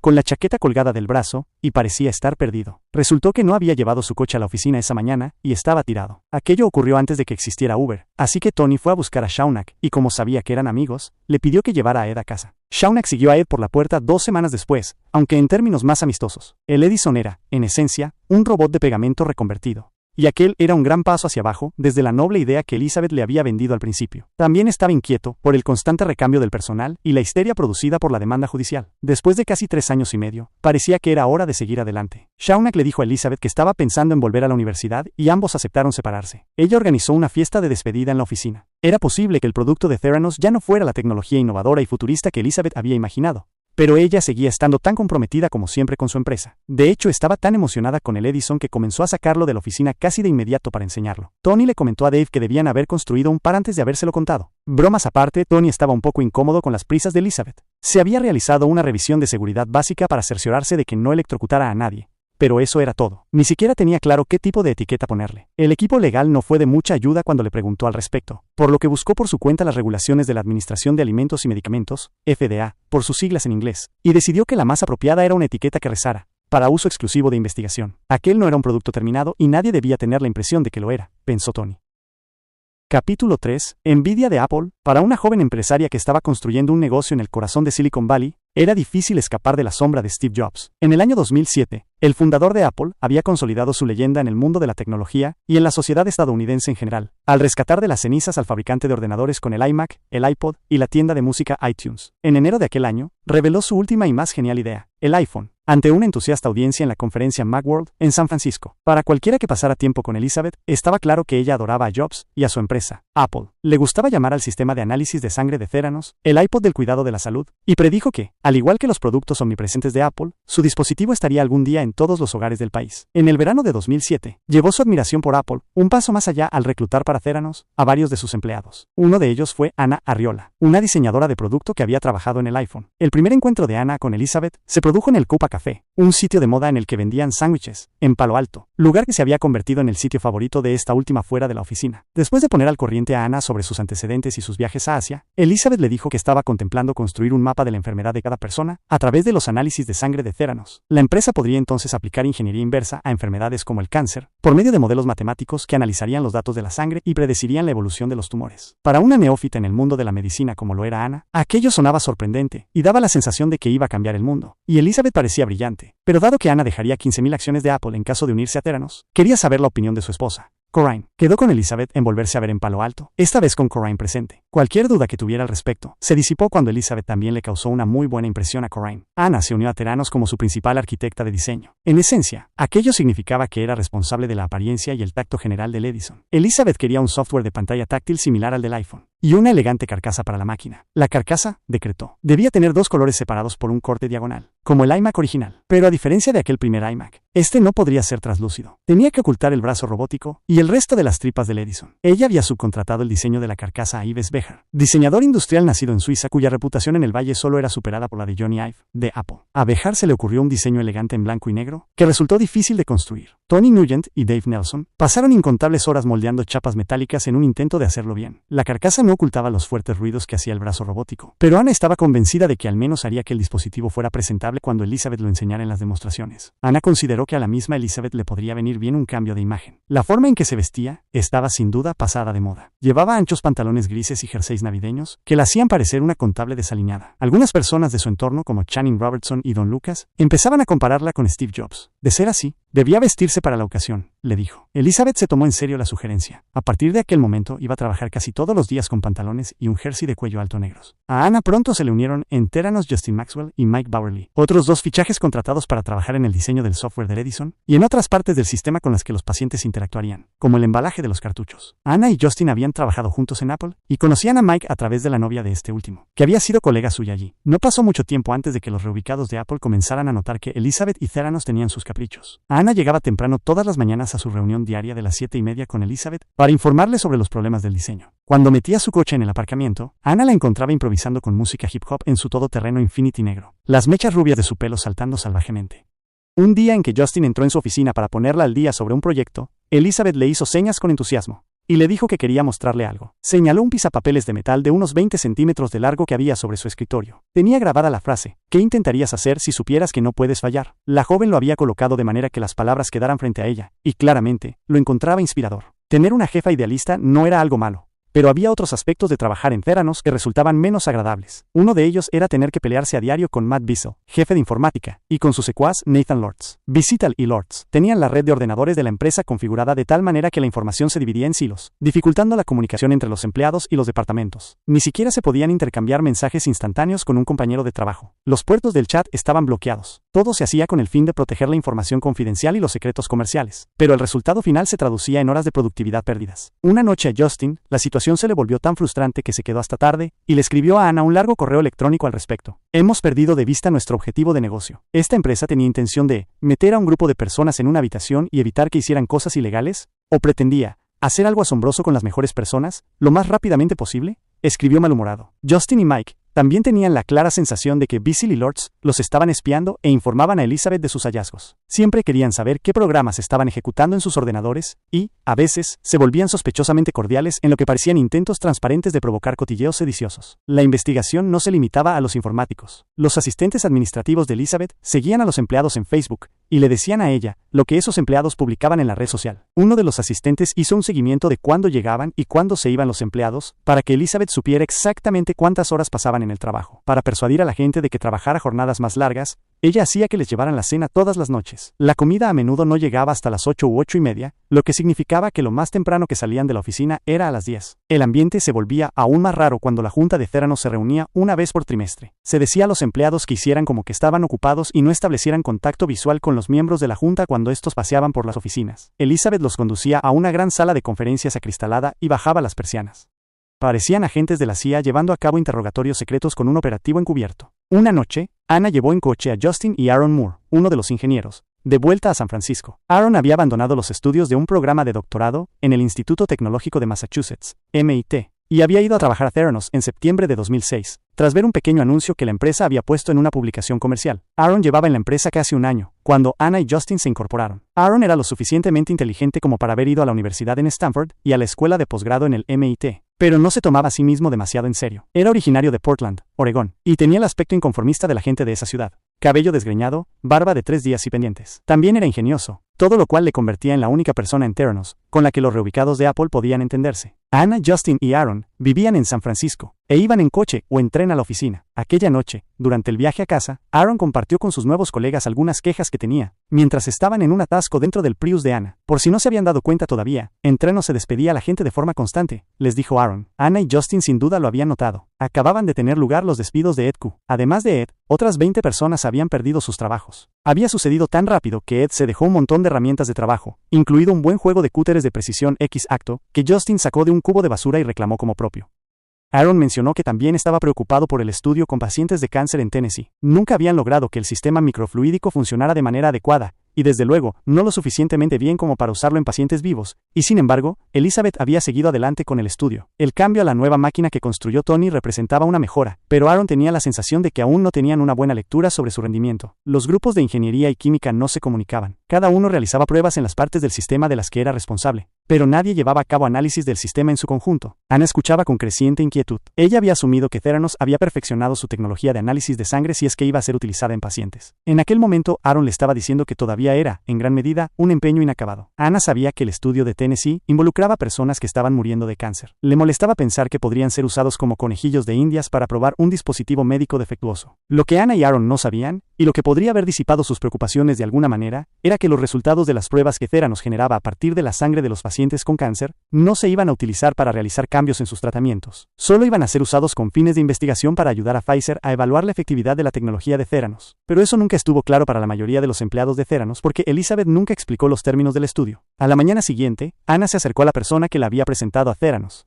Su antiguo colega de Apple, Avi Tevanian. Avi estaba en la junta directiva de Theranos. Él era el que había tanteado el terreno para Anna unos meses antes, y lo había arreglado para que conociera a Elizabeth. Anna se encontró con Avi en un Pete's Coffee en Los Altos, y le habló de lo que se había enterado por boca de Aaron Moore. Le preocupaba que Theranos estuviera cruzando una línea roja de tipo ético con el estudio de Tennessee. Avi escuchó atentamente, y le dijo a Anna que él también empezaba a tener sus propias dudas sobre la empresa. Avi era uno de los amigos más antiguos y cercanos de Steve Jobs. Habían trabajado juntos en NXT, la empresa de software que Jobs creó después de ser despedido de Apple a mediados de los años 80. Cuando Jobs regresó a esa empresa en 1997, Llevó a Abby consigo y lo convirtió en el jefe de ingeniería del software. Una agotadora década después, Abby había cortado con ello. Había hecho tanto dinero que no sabía qué hacer con él, y quería pasar más tiempo con su esposa y sus 2 hijos. A los pocos meses de su retiro, le abordó un cazatalentos que reclutaba nuevos directores para Theranos. Al igual que Anna, el primer encuentro de Abby con Elizabeth se produjo en el Coupa Café. A él le pareció una joven brillante, apasionada por lo que estaba haciendo, exactamente las cualidades que se buscaban en un emprendedor. Los ojos de la joven se iluminaron cuando él le ofreció algunos consejos administrativos de sentido común que había aprendido en Apple. A ella su larga relación con Jobs le parecía objeto de fascinación. Después de su encuentro, Abby aceptó unirse a la junta directiva de Theranos y compró $1,5 millones en acciones de la empresa en su oferta a finales de 2006. Las primeras reuniones de la junta directiva a las que asistió Abby transcurrieron relativamente sin incidentes. Pero para la tercera, había comenzado a notar un patrón de comportamiento. Elizabeth presentaba unas proyecciones de ingresos cada vez más optimistas, basadas en los acuerdos que decía que Theranos estaba negociando con las compañías farmacéuticas. Pero los ingresos no se materializaban. No ayudó el hecho de que Henry Mosley, director financiero, fuera despedido poco después de que Abby llegara a director. En la última reunión de la junta directiva a la que había asistido, Abby había hecho preguntas más precisas sobre los acuerdos farmacéuticos, y se le había informado de que se habían retenido en una revisión legal. Cuando pidió ver los contratos, Elizabeth había dicho que no tenía copias disponibles. También se produjeron repetidos retrasos en el lanzamiento del producto, y la explicación de lo que debía arreglarse seguía cambiando. Abby no pretendía entender la ciencia de las analíticas. De lo que él sabía era de software, pero si el sistema de Theranos se encontraba en las etapas finales de ajuste, según le habían dicho, ¿cómo podía ser que la nueva demora que se producía cada trimestre constituyera un problema técnico completamente diferente? Eso no le sonaba a un producto que estuviera a punto de comercializarse. A finales de octubre de 2007, Abby asistió a una reunión del Comité de Compensación de la Junta. Don Lucas, el presidente de la misma, les dijo a los miembros del comité que Elizabeth pensaba crear una fundación con fines de planificación tributaria, y quería que aprobaran para ello una donación de acciones especial. Abby se había dado cuenta de cuánto adoraba Don a Elizabeth. El anciano la trataba como a una nieta. Don Luke era un caballero corpulento de cabello blanco que tenía 70 y tantos años, al que le gustaba usar sombreros de ala ancha, y formaba parte de una generación mayor de capitalistas de riesgo, que abordaba las inversiones como si fuera un club privado. Él había sido mentor del famoso emprendedor Larry Ellison. Con Elizabeth claramente, pensaba que había encontrado a otro. Solo que Abby no pensaba que hacer lo que Elizabeth quería fuera una buena gestión corporativa. Dado que ella controlaría la fundación, también controlaría los derechos de voto asociados con las nuevas acciones, lo que aumentaría su participación en la votación general. Abby no creía que fuera en interés de otros accionistas darle más poder a la fundadora, por lo que él se opuso. 2 semanas después, recibió una llamada de Don preguntándole si podían reunirse. Abby fue en coche hasta la oficina del anciano en Sand Hill Road. Elizabeth estaba realmente molesta, le informó Don cuando llegó allí. La joven sentía que él se estaba comportando de manera desagradable durante las reuniones de la junta directiva, y pensaba que no debía estar más en la misma. Don le preguntó si quería renunciar. Abby mostró su sorpresa. Estaba cumpliendo con sus deberes como director. Hacer preguntas era uno de ellos. Don estuvo de acuerdo y dijo que pensaba que Abby estaba haciendo un excelente trabajo. Abby le dijo a Don que quería tomarse unos días para reflexionar. Cuando regresó a su casa en Palo Alto, decidió volver a las oficinas de Theranos y ver todos los documentos que le habían entregado durante el año anterior como miembro de la junta, incluidos los materiales sobre las inversiones que había recibido antes de comprar sus acciones. Cuando los leyó, se dio cuenta de que todo lo relacionado con la empresa había cambiado en el transcurso de un año, incluido todo el equipo ejecutivo de Elizabeth. Don tenía que ver aquellos documentos, pensó. Mientras tanto, Anna Riola se estaba poniendo nerviosa. Anna era por naturaleza excitable. Hablaba de forma rápida, y era un constante torbellino de actividad. La mayoría de las veces era una energía positiva que canalizaba en su trabajo obteniendo grandes resultados, pero a veces también podía traducirse en estrés, ansiedad y dramatismo. Después del café que se tomaron, se mantuvo en contacto con Abby, y supo por su ex colega de Apple que Elizabeth lo quería fuera de la junta. Ella no sabía qué había provocado sus desavenencias, pero le parecieron unos acontecimientos que no presagiaban nada bueno. La relación de Anna con Elizabeth se estaba deteriorando. A Elizabeth no le gustaba que le dijeran que no, y Anna lo había hecho en varias ocasiones, cuando alguna exigencia de Elizabeth no le parecía razonable. También le desalentaba su secretismo. Era posible que una diseñadora no fuera tan importante para esa pequeña empresa como un ingeniero o un químico, pero todavía necesitaba estar en el circuito de información sobre el desarrollo del producto para hacer su trabajo correctamente. Sin embargo, Elizabeth solo le contaba lo justo que creía que debía saber. Durante una de sus reuniones matutinas, Anna le planteó a Elizabeth lo que había escuchado por boca de Aaron Moore sobre los problemas con el sistema de Theranos. Si todavía estaban resolviendo los defectos de la tecnología, ¿no era preferible poner en pausa el estudio de Tennessee y centrarse primero en solucionar los problemas? Siempre podían reiniciarlo una vez que la máquina funcionara de manera fiable, le dijo. Elizabeth rechazó rotundamente la idea. Pfizer y todos los demás grandes fabricantes farmacéuticos querían su sistema de análisis de sangre, y Theranos iba a ser una gran empresa, dijo. Si Anna no estaba contenta, tal vez debía reflexionar sobre si ese era el lugar adecuado para ella. Piénsatelo, y luego dime qué quieres hacer, dijo. Anna volvió a su mesa y lo dejó reposar durante unas horas. No podía dejar de pensar que seguir adelante con el estudio de Tennessee no era lo correcto. El hecho de que Elizabeth quisiera que Abby dejara la junta directiva también resultaba inquietante. Anna confiaba en Abby y lo consideraba un amigo. Si Abby y Elizabeth tenían un problema, ella se inclinaba por ponerse del lado de Abby. A media tarde, Anna había tomado una decisión. Escribió una breve carta de renuncia e imprimió 2 copias, una para Elizabeth y otra para Recursos Humanos. Elizabeth ya no estaba en la oficina, así que deslizó la carta por debajo de su puerta. Al salir, le escribió un rápido correo electrónico para hacerle saber dónde encontrarla. Elizabeth le devolvió el correo electrónico 30 minutos después, pidiéndole que la llamara a su teléfono móvil. Anna ignoró su petición. Había terminado con Theranos. Don Lucas no usaba el correo electrónico. Había visto bastantes pleitos a lo largo de los años, incluida una oleada de demandas colectivas contra Oracle a principios de los años 90, y no le gustaba la idea de dejar tras de sí un rastro de papel electrónico que algún día pudiera ser usado en su contra. Si Abby quería que Don viera lo que había encontrado, tendría que mostrárselo en persona. Contactó con los 2 asistentes de Don y organizó otra reunión. El día señalado, Abby se presentó en la oficina de Don, con copias impresas de todos los documentos que le habían entregado como director de Theranos. Ascendían a cientos de páginas. En conjunto, revelaban una serie de discrepancias irreconciliables, le dijo a Don. La junta tenía un problema entre manos, dijo. Era posible que Theranos pudiera arreglarse, pero no iba a suceder de la forma en la que Elizabeth estaba manejando las cosas. Él sugirió que trajeran un poco de supervisión adulta. Bueno, creo que deberías renunciar, respondió Don. Rápidamente agregó.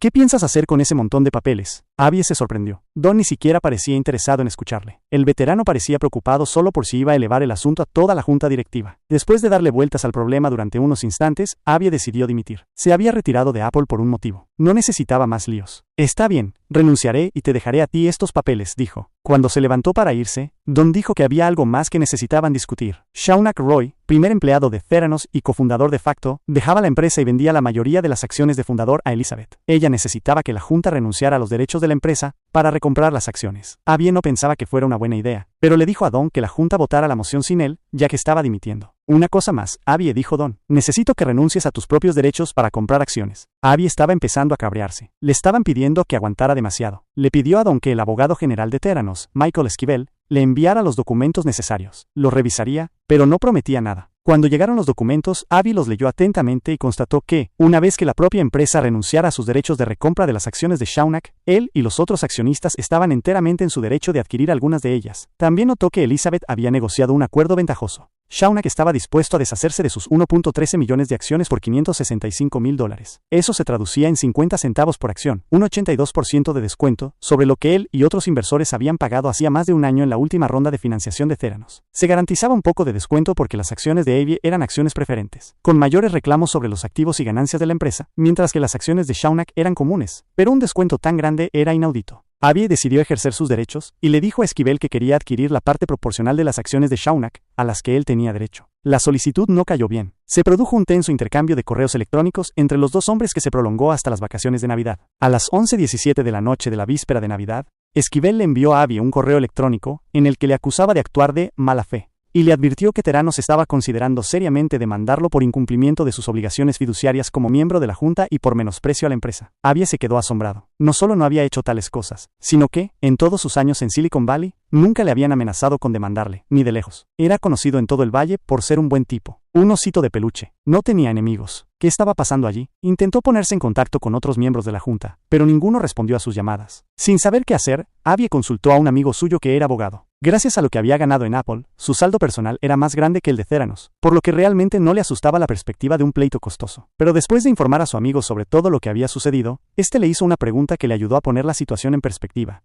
Teniendo en cuenta todo lo que ahora sabes sobre esta empresa, ¿de verdad quieres ser dueño de más? Cuando Abby lo pensó, la respuesta fue que no. Además, era la época de dar y regocijarse. Decidió dejar reposar el asunto y olvidarse de Theranos. Pero antes de hacerlo, escribió una carta de despedida a Don y la envió por correo electrónico a sus asistentes, junto con una copia de la exención que la empresa le había presionado para que firmara. Las tácticas brutales utilizadas para lograr que él firmara la renuncia, escribió, confirmaban algunas de las peores preocupaciones que había planteado a Don sobre la forma en que estaba dirigida la empresa. Él no culpaba a Michael Esquivel, agregó, porque estaba claro que el abogado actuaba siguiendo órdenes de arriba. Cerró la carta con: espero que informen debidamente al resto de la junta sobre lo que ha sucedido aquí. Merecen saber que si no comulgan al 100% con el programa, se arriesgan a sufrir represalias por parte de la empresa Elizabeth. Cordialmente, Abby Tebanian. Capítulo 4. Adiós a Palito. A principios de 2008, Theranos se trasladó a un nuevo edificio en Hillview Avenue, en Palo Alto. En Silicon Valley era el equivalente de mudarse del sur del Bronx al centro de Manhattan. En el valle las apariencias son primordiales, y durante 3 años Theranos había estado funcionando en los barrios bajos. El barrio bajo en ese caso, estaba en la carretera 101, también conocida como la autopista Bayshore. Esta separa Palo Alto, una de las ciudades más prósperas de los Estados Unidos, de su hermana más pobre, Palo Alto Este, que antaño tuvo la dudosa distinción de ser la capital nacional del crimen. La antigua oficina de la empresa estaba en el lado este de Palo Alto, junto a la autopista de 4 carriles, al lado de un taller de maquinaria y enfrente de un contratista techador. No era el tipo de vecindario en el que les gustaba ser vistos a los ricos capitalistas de riesgo. Por el contrario, el nuevo domicilio estaba justo al lado del campus de Stanford y a la vuelta de la esquina de la lujosa sede de Hewlett Packard. El caro inmueble indicaba que Theranos estaba entrando en la primera división. Don Lucas estaba satisfecho con el traslado. Durante una conversación con Tony Nugent, dejó claro su desprecio por la antigua ubicación. ¿Es agradable sacar a Elizabeth de Palo Alto Este?, le dijo a Tony. Sin embargo, la mudanza no fue divertida para la persona que tuvo que hacerla posible. Ese trabajo recayó en Matt Bissell, jefe de informática. Era uno de los lugartenientes de confianza de Elizabeth. Se había unido a Theranos en 2005 como empleado número 17, y se tomaba en serio sus deberes. Además de ser el responsable de la infraestructura de informática de la empresa, su función también incluía llevar a cabo tareas de seguridad. Él fue quien hizo el análisis forense de las pruebas informáticas de la demanda de Michael O'Connell. La planificación de la mudanza había ocupado una gran parte del tiempo de Matt en los últimos meses. El miércoles 30 de enero de 2008, todo parecía listo finalmente. Estaba programado que los trabajadores de la empresa de mudanzas llegaran a primera hora de la mañana del día siguiente para llevárselo todo. Pero a las 4 de aquella tarde, Matt fue arrastrado a una sala de conferencias con Michael Esquivel y Gary Frenzel. Elizabeth llamaba por teléfono desde Suiza, donde estaba realizando una segunda demostración para Novartis, unos 14 meses después de aquella falsa que llevó a la salida de Henry Mosley. Acababa de enterarse de que el propietario les cobraría el alquiler del mes de febrero si no despejaban el local antes de la medianoche. De ninguna manera ella iba a dejar que pasara eso, dijo. Le ordenó a Matt que llamara a la empresa de mudanzas para que vinieran inmediatamente. Matt pensó que las probabilidades de que sucediera aquello eran muy bajas, pero accedió a intentarlo. Salió de la sala de conferencias e hizo la llamada. El despachador de la compañía se rió de él. No, señor, no se puede reprogramar una mudanza de una empresa en el último momento, le dijo. Elizabeth no se dejó disuadir. Le dijo a Matt que llamara a otra empresa de mudanzas que ella había usado en algún momento y que les diera el trabajo. A diferencia de la primera, el personal de esta no estaba sindicalizado. Elizabeth tenía la certeza de que serían más flexibles, pero cuando Matt llamó a la segunda empresa y explicó la situación, una persona le recomendó encarecidamente que abandonara la idea. Las compañías de mudanzas con personal no sindicado estaban todas controladas por la mafia, dijo esa persona. Lo que Theranos se proponía hacer era arriesgarse a que aquello generara conflictos. Incluso después de escuchar aquella aleccionadora respuesta, Elizabeth no se rindió. Matt y Gary intentaron razonar con ella mencionando otras objeciones. Gary planteó qué hacer con sus reservas de muestras de sangre. Suponiendo que lograran que llegara un equipo ese día, los trabajadores de la empresa de mudanzas no descargarían todo en el nuevo domicilio hasta el día siguiente, señaló. ¿Cómo mantendrían la sangre a la temperatura adecuada mientras tanto? Elizabeth dijo que podrían utilizar camiones refrigerados y mantenerlos funcionando en el aparcamiento durante la noche. Después de varias horas de locura, Matt fue capaz finalmente de hacerle comprender la situación al señalar que incluso si de alguna manera despejaban el edificio a las 11:59 de la noche, todavía tendrían que realizar recorridos con funcionarios públicos para demostrar que habían eliminado adecuadamente cualquier material peligroso. Al fin y al cabo, Theranos era una empresa de biotecnología. Esos recorridos tardarían semanas en programarse y ningún nuevo inquilino podría mudarse hasta que lo hicieran. Al final, la mudanza se llevó a cabo al día siguiente, como estaba previsto originalmente. Pero para Matt ese episodio fue la gota que colmó el vaso. Una parte de él admiraba a Elizabeth. Ella era una de las personas más inteligentes que había conocido nunca, y podía ser una líder realmente inspiradora y energizante. A menudo bromeaba diciendo que podría vender hielo a unos esquimales. Pero otra parte de él estaba cansada de su imprevisibilidad y el caos constante que había en la empresa. Había un aspecto del trabajo de Matt que se había vuelto cada vez más desagradable para él. Elizabeth exigía lealtad absoluta por parte de sus empleados. Y, si sentía que ya no la tenía de alguien, podía volverse contra esa persona al instante. En los 2 años y medio que Matt llevaba en Theranos, la había visto despedir a una treintena de personas, sin contar a los 20 empleados o más que perdieron sus trabajos al mismo tiempo que Ed Q.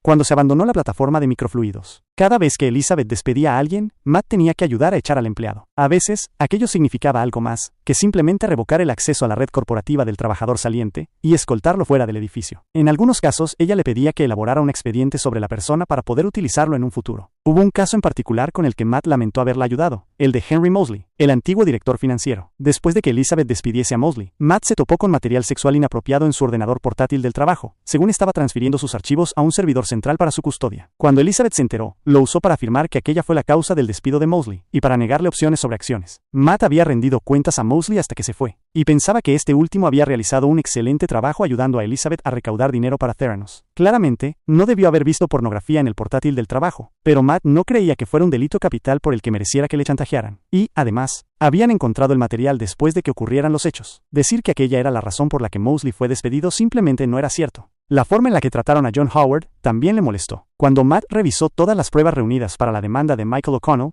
no vio nada que demostrara que Howard hubiera hecho algo malo. Había mantenido el contacto con O'Connell, pero se había negado a unirse a su empresa. Sin embargo, Elizabeth insistió en conectar los puntos de cierta manera y demandarlo también, a pesar de que Howard había sido una de las primeras personas en ayudarla cuando abandonó Stanford, dejándola utilizar el sótano de su casa en Saratoga para realizar experimentos en los primeros tiempos de la empresa. Más tarde, Theranos abandonó el caso contra sus 3 antiguos empleados cuando O'Connell acordó ceder su patente a la compañía. Matt siempre había querido poner en marcha su propia consultoría de informática, y decidió que era el momento de marcharse y hacerlo. Cuando informó a Elizabeth de su decisión, ella lo miró con absoluta incredulidad. No podía comprender cómo Matt podía cambiar un trabajo en una empresa que iba a revolucionar la atención sanitaria, y cambiar el mundo con ello, por aquello. Intentó convencerlo para que se quedara con un aumento de sueldo y un ascenso, pero él los rechazó. Durante sus últimas semanas en Theranos, lo que Matt había presenciado con otros muchos empleados, comenzó a sucederle a él. Elizabeth ya no le hablaba. Ni siquiera lo miraba. Le ofreció su puesto a Ed Ruiz, uno de sus colegas de informática, si éste accedía a revisar los archivos y correos electrónicos de Matt, pero Ed era buen amigo de este último y se negó. En cualquier caso, no había nada que encontrar. Matt estaba absolutamente limpio. A diferencia de Henry Mosley, él pudo mantener sus opciones sobre acciones y ejecutarlas. Dejó Theranos en febrero de 2008 y puso en marcha su propia empresa. Ed Ruiz se unió a él unos meses después.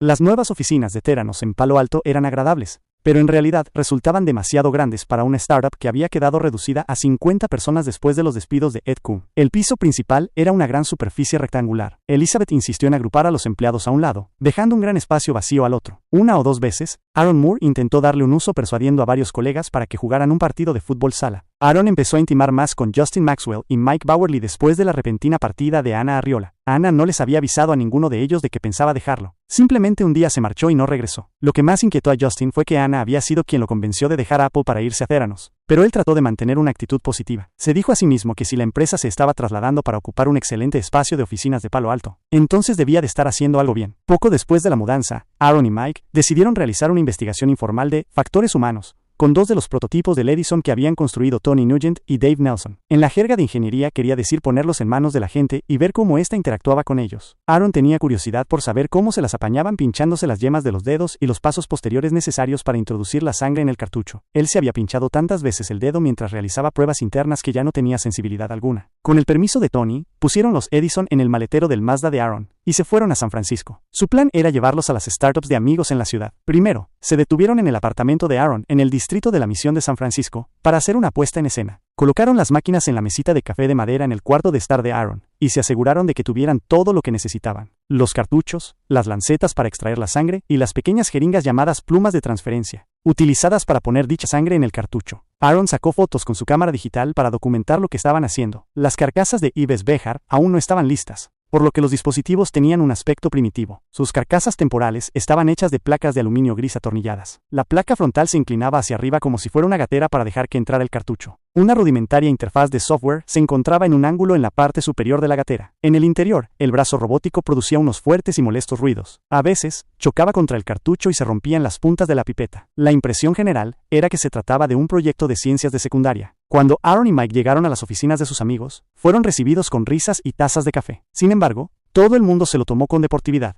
y accedieron a seguir con su pequeño experimento. Una de las paradas la hicieron en Bebo, una empresa de redes sociales que fue adquirida por AOL unas semanas más tarde por $850 millones. A medida que avanzaba el día, quedó claro que, a menudo, un pinchazo no era suficiente para hacer el trabajo. Transferir la sangre al cartucho no era muy fácil, que digamos. La persona tenía que limpiarse el dedo con alcohol, pincharlo con la lanceta, aplicar la pluma de transferencia a la sangre que brotaba de dicho dedo para aspirarla, y luego presionar el émbolo de la pluma de transferencia para expulsar la sangre hacia el cartucho. Pocas personas lo entendieron bien al primer intento. Aaron y Mike seguían teniendo que pedir a sus sujetos de prueba que se pincharan varias veces. La cosa se puso caótica. Había sangre por todas partes. Estas dificultades confirmaron lo que Aaron ya sospechaba. La empresa estaba subestimando aquella parte del proceso. Suponer que un paciente de 55 años de edad en su casa iba a dominarlo de inmediato era una ilusión. Y si no se entendía bien esa parte, no importaba lo bien que funcionara el resto del sistema. No se iban a obtener buenos resultados. Cuando regresaron a la oficina, Aaron transmitió sus conclusiones a Tony y a Elizabeth, pero pudo ver que ellos no creían que aquello fuera una prioridad. Aaron se estaba frustrando y desilusionando. Inicialmente se había tragado la idea de Elizabeth, y trabajar en Theranos le pareció emocionante. Pero después de casi 2 años, se estaba quemando. Entre otras cuestiones, no se llevaba bien con Tony, que ahora era su jefe. Para alejarse de su órbita, había pedido el traslado del departamento de ingeniería al de ventas. Incluso, hacía poco, había pasado un sábado yendo en coche por ahí para comprarse un traje,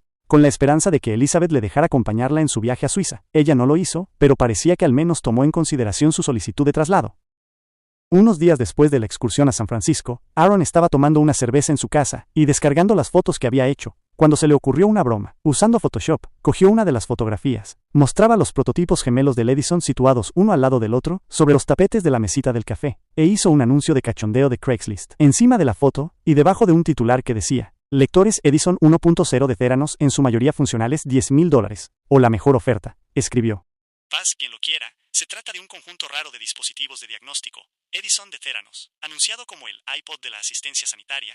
El Edison es una plataforma de inmunoquímica semiportátil, capaz de realizar ensayos de proteínas multiplexadas en una muestra de punción digital de cualquier tipo de sangre humana o de animal. Compré estas unidades recientemente cuando pensé que corría peligro de sucumbir a un shock séptico. Ahora que he testado mi proteína C y me he dado cuenta de que estoy a salvo, en el rango de 0.0004%, ya no necesito un dispositivo analítico de sangre de preproducción. Mi pérdida es su ganancia. $10,000 por el par, $6,000 por uno, o la mejor oferta. También estaría dispuesto a considerar intercambiarlo por un dispositivo de diagnóstico preclínico comparable. Esto es, Roche, Becton Coulter, Abaxis, Biosite, etc. Viene con una reserva de cartuchos de un solo uso, maletines para su traslado, adaptadores de CA, adaptadores de corriente de la UE, y un surtido de accesorios de recogida de sangre, sanguijuelas, etc.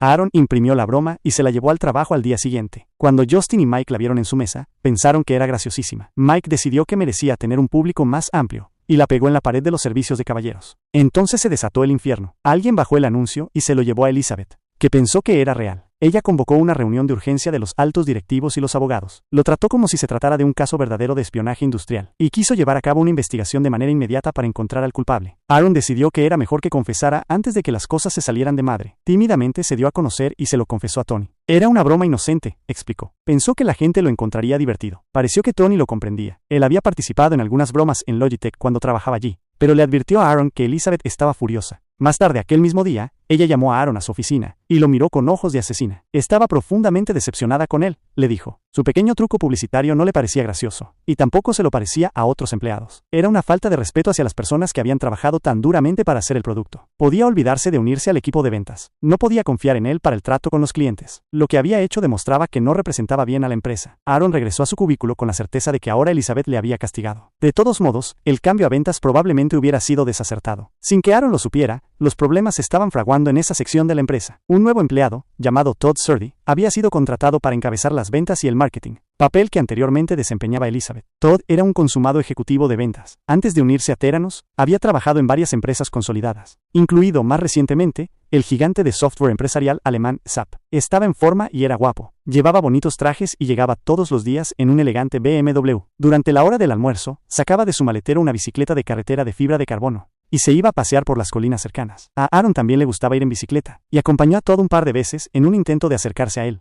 antes de que su broma le hiciera perder el favor de Elizabeth. Los dos subordinados de ventas de Todd tenían su base en la costa este, donde todas las grandes compañías farmacéuticas tenían su sede. Uno de ellos era Susan DiGiamo, una empleada que operaba desde su casa en Nueva Jersey, y llevaba trabajando casi 2 años en Theranos. Susan había acompañado a Elizabeth en numerosos lanzamientos de ventas que habían hecho para los fabricantes de medicamentos, y escuchaba incómoda mientras esta última les prometía la luna. Cuando los ejecutivos de las empresas farmacéuticas preguntaban si el sistema de Theranos podía personalizarse para satisfacer sus necesidades, Elizabeth siempre contestaba: por supuesto. Poco después de comenzar, Todd empezó a hacerle muchas preguntas a Susan sobre las proyecciones de ingresos de Elizabeth a partir de sus acuerdos con las farmacéuticas. Ella llevaba una hoja de cálculo con previsiones detalladas de esos ingresos. Los números eran altos, en las decenas de millones de dólares por cada acuerdo. Susan le comentó a Todd que por lo que ella sabía, estaban demasiado inflados.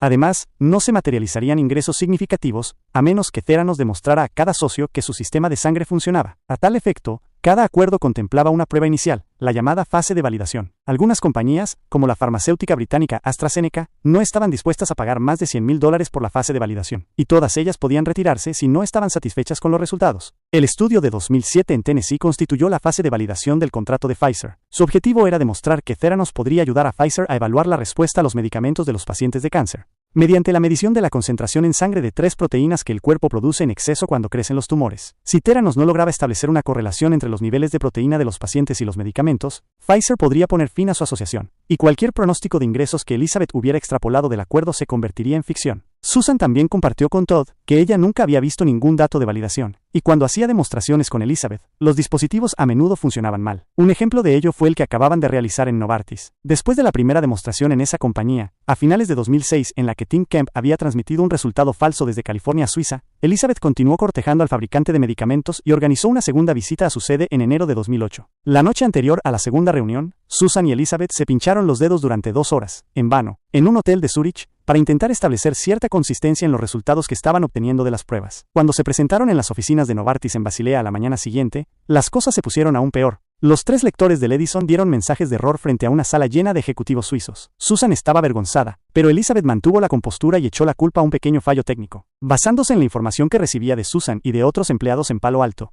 Todd se convenció de que estaban engañando a la junta directiva de Theranos acerca de las finanzas de la empresa y el estado de su tecnología. Trasladó sus preocupaciones a Michael Esquivel, el abogado general, con el que había entablado una buena relación. Resultó que Michael albergaba sus propias sospechas. Durante un trayecto para ir a almorzar con un colega de la nueva oficina al restaurante Stanford Dish y de regreso, mencionó que no se sentía demasiado bien con las colaboraciones farmacéuticas de Theranos. No quiso decir más, pero el colega se dio cuenta de que había algo que le preocupaba. En marzo de 2008, Todd y Michael abordaron a Tom Brodin, uno de los miembros de la junta de Theranos, y le dijeron que las proyecciones de ingresos que Elizabeth estaba ofreciendo a la junta carecían de base real. Dijeron que eran enormemente exageradas y que era imposible que se ajustaran al estado inacabado del producto. Brodin era un experimentado empresario de unos 60 años de edad que había dirigido una de las grandes firmas de consultoría, así como varias empresas de tecnología. No llevaba mucho tiempo en la junta directiva de Theranos. Se había unido a petición de Don Lucas en otoño de 2007. Teniendo en cuenta el poco tiempo que llevaba de director, aconsejó a Todd y a Michael que le dieran su informe directamente a Lucas, presidente de la junta directiva. Solo unos meses después de que Avi Tevanian hubiera planteado problemas similares, esta vez Lucas se tomó el asunto en serio. En cierto modo, no podía darse el lujo de no hacerlo.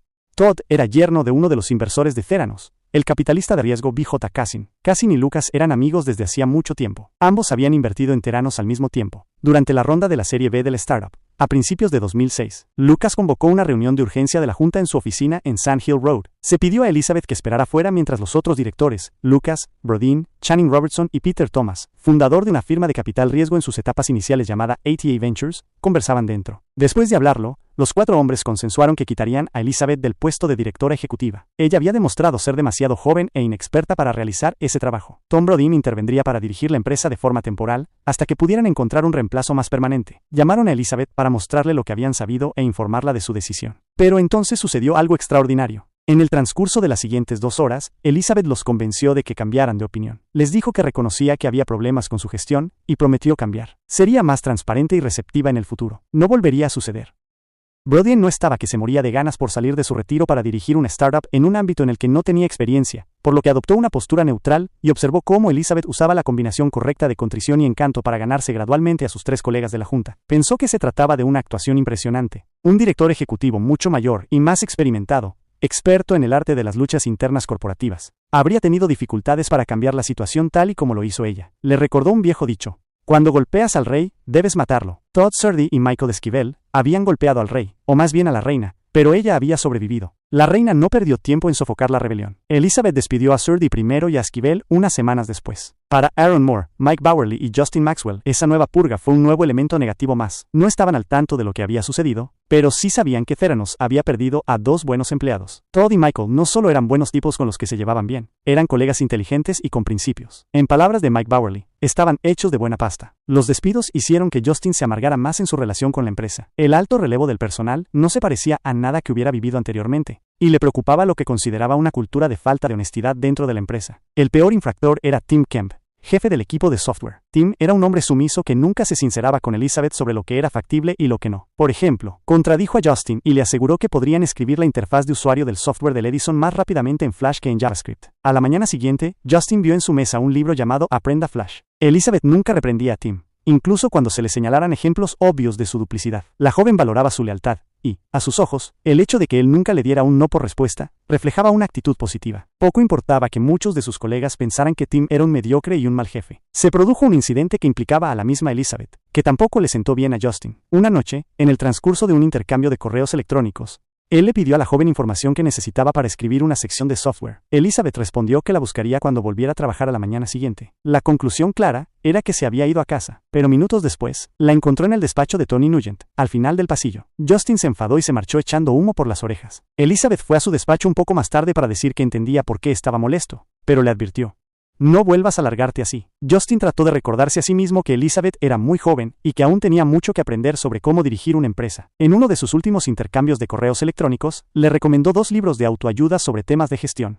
The No Asshole Rule, Building a Civilized Workplace and Surviving One That Isn't, y Beyond Bullshit, Straight Talk at Work, ***, e incluyó sus enlaces en enlace a Amazon.com. Él se fue 2 días después. Su correo electrónico de renuncia decía en parte: buena suerte y por favor lee esos libros, ve The Office y cree en las personas que no están de acuerdo contigo. La mentira es un hábito desagradable, y aquí fluye a través de las conversaciones como si fuera nuestra propia moneda. La enfermedad cultural en este sitio es lo que deberíamos curar, antes de tratar de abordar la obesidad. Quiero decir que no siento animadversión hacia ti, ya que tú crees en lo que yo estaba haciendo y yo mismo esperaba haber tener éxito en Theranos. Siento que te debo este pobre intento de despedida, ya que no tenemos un departamento de recursos humanos para documentarla oficialmente.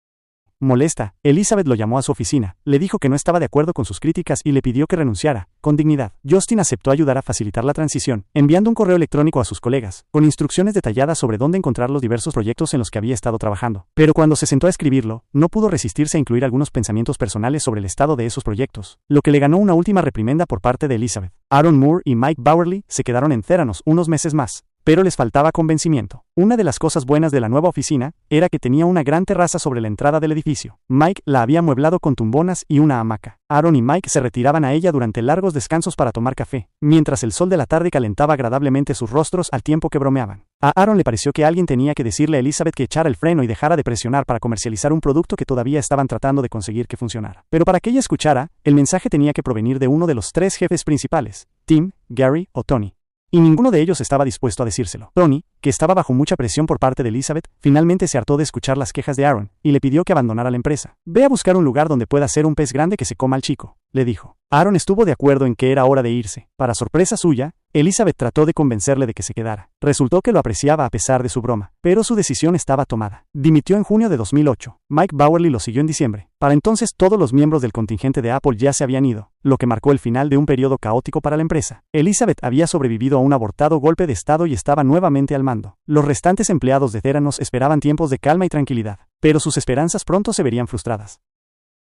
Capítulo 5. El vecino de la infancia. Mientras Elizabeth estaba ocupada construyendo Theranos, desde lejos, un viejo conocido de la familia se interesaba por lo que ella hacía. Su nombre era Richard Fuiz, un inventor empresario médico con un gran ego y un colorido historial. Las familias Holmes y Fuiz se conocían desde hacía 2 décadas. Se encontraron por vez primera en los años 80, cuando eran vecinos en Foxhole Crescent, un frondoso vecindario de casas señoriales en Washington, D.C. rodeadas de bosques y junto al río Potomac. La madre de Elizabeth, Noelle, y la esposa de Richard, Lorraine, entablaron una estrecha amistad. Por entonces, ambas eran amas de casa que criaban niños de edades similares. El hijo de Lorraine estaba en la clase de Elizabeth en la Escuela Episcopal de San Patricio, el colegio de primaria privado de la zona. Noelle y Lorraine entraban y salían de las casas de una y otra. Compartían una debilidad por la comida china, y a menudo salían a almorzar mientras los niños estaban en el colegio. Elizabeth y su hermano iban a las fiestas de cumpleaños de los niños de los Fuiz, y jugueteaban en su piscina. Una noche, la electricidad se fue en la casa de los Fuiz, mientras Richard estaba ausente, por lo que los Holmes se llevaron a Lorraine y a sus 2 hijos, Justin y Jessica, a pasar la noche con ellos. La relación entre los maridos no era tan cálida. Mientras que Chris Holmes tenía que apañárselas con un salario del gobierno, Richard Fuiz era un exitoso hombre de negocios, y no le daba vergüenza alardear de ello. Médico con licencia, unos años atrás había vendido una empresa que hacía películas de formación médica por más de $50 millones, y poseía un Porsche y un Ferrari. También era un inventor médico que licenciaba sus patentes y cosechaba los derechos. Durante una excursión que las familias hicieron juntas al zoológico, Justin Fuiz recuerda que el hermano menor de Elizabeth, Christian, le dijo: "Mi papá cree que tu papá es un gilipollas". Cuando Justin le repitió el comentario a su madre, Lorraine lo atribuyó a los celos. De hecho, el dinero era un tema delicado en casa de los Holmes. El abuelo de Chris, Christian Holmes II,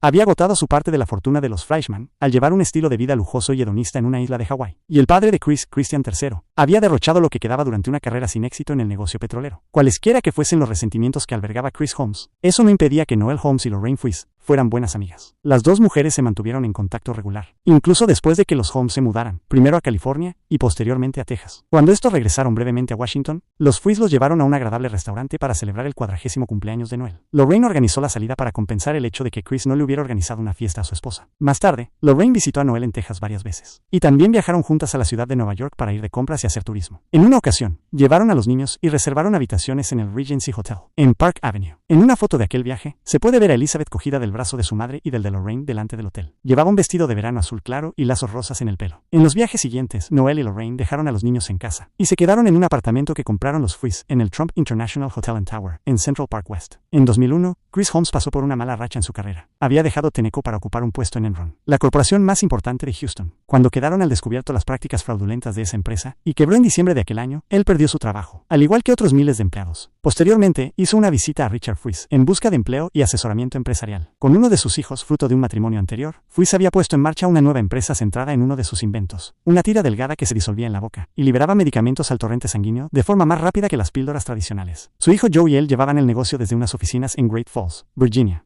Chris Holmes entró con aspecto demacrado y triste, recuerda Joe Fries. Reflexionó en voz alta acerca de intentar hacer algo en el mundo de la consultoría, y manifestó que su esposa y él estaban desesperados por regresar a Washington. Habiendo comprado una casa nueva en el próspero barrio residencial de Beltway, en McLean, Richard Fries le ofreció utilizar la que él y Lorraine acababan de desocupar al otro lado de la calle, sin pagar alquiler. Todavía no se habían molestado en ponerla a la venta. Chris pronunció un gracias, pero no aceptó la oferta. Chris y Noel Holmes finalmente regresaron a Washington 4 años más tarde, cuando Chris consiguió un trabajo en el Fondo Mundial para la Naturaleza. Al principio, se quedaron con amigos en Great Falls mientras buscaban un nuevo sitio donde vivir. Mientras Noel recorría casas, llamaba a Lorraine con frecuencia para mantenerla informada sobre sus búsquedas. Un día, durante el almuerzo, el tema giró en torno a Elizabeth y a lo que estaba haciendo. Con orgullo, Noel le comentó a Lorraine que su hija había inventado un dispositivo de muñeca que podía analizar la sangre de una persona, y que había puesto en marcha una empresa para comercializarlo. La realidad era que, en aquel momento, Theranos ya estaba pasando de la idea original del parche de Elizabeth. Pero ese matiz perdido apenas importó en la cadena de acontecimientos que desencadenó la confidencia de Noel durante aquella comida. Cuando llegó a casa, Lorraine repitió a su marido lo que Noel le había contado, pensando que podría interesarle como colega inventor médico que era. Lo que probablemente no anticipó fue cómo reaccionaría él. Richard Fries era un hombre vanidoso y soberbio. La idea de que la hija de unos viejos amigos y antiguos vecinos fundara una empresa en su ámbito de especialización, y que no pidieran su ayuda y ni siquiera le consultaran, le ofendió profundamente. Como diría años más tarde en un correo electrónico, el hecho de que la familia Holmes estuviera tan dispuesta a beneficiarse de nuestra hospitalidad, apartamento de Nueva York, cenas, etc., me hizo especialmente amargo el hecho de que no me pidieran consejo. Básicamente, el mensaje era: beberé tu vino pero no te pediré consejo sobre el mismo campo que pagó ese vino. Fries tenía todo un historial de tomarse los desaires de forma personal y guardar rencores. Los extremos a los que estaba dispuesto a llegar, incluso con personas con las que se había enfadado, se ilustran mejor con su larga y prolongada enemistad con Vernon Lux, director ejecutivo del fabricante de suministros para hospitales, Baxter International. A lo largo de los años 70 y principios de los 80, Fries viajó mucho a Oriente Medio, que se había convertido en el mercado más grande para Medcom, su negocio de películas médicas. A la vuelta de regreso a Nueva York, normalmente pasaba una noche en París o Londres, y desde allí cogía el Concorde, el avión supersónico operado por British Airways y Air France. Durante una de aquellas escalas, en 1982, se encontró con Lux en el Hotel Plaza Athénée de París. En aquel momento, Baxter estaba ansioso por expandirse a Oriente Medio. Durante la cena, Lux ofreció comprarle Medcom por $53 millones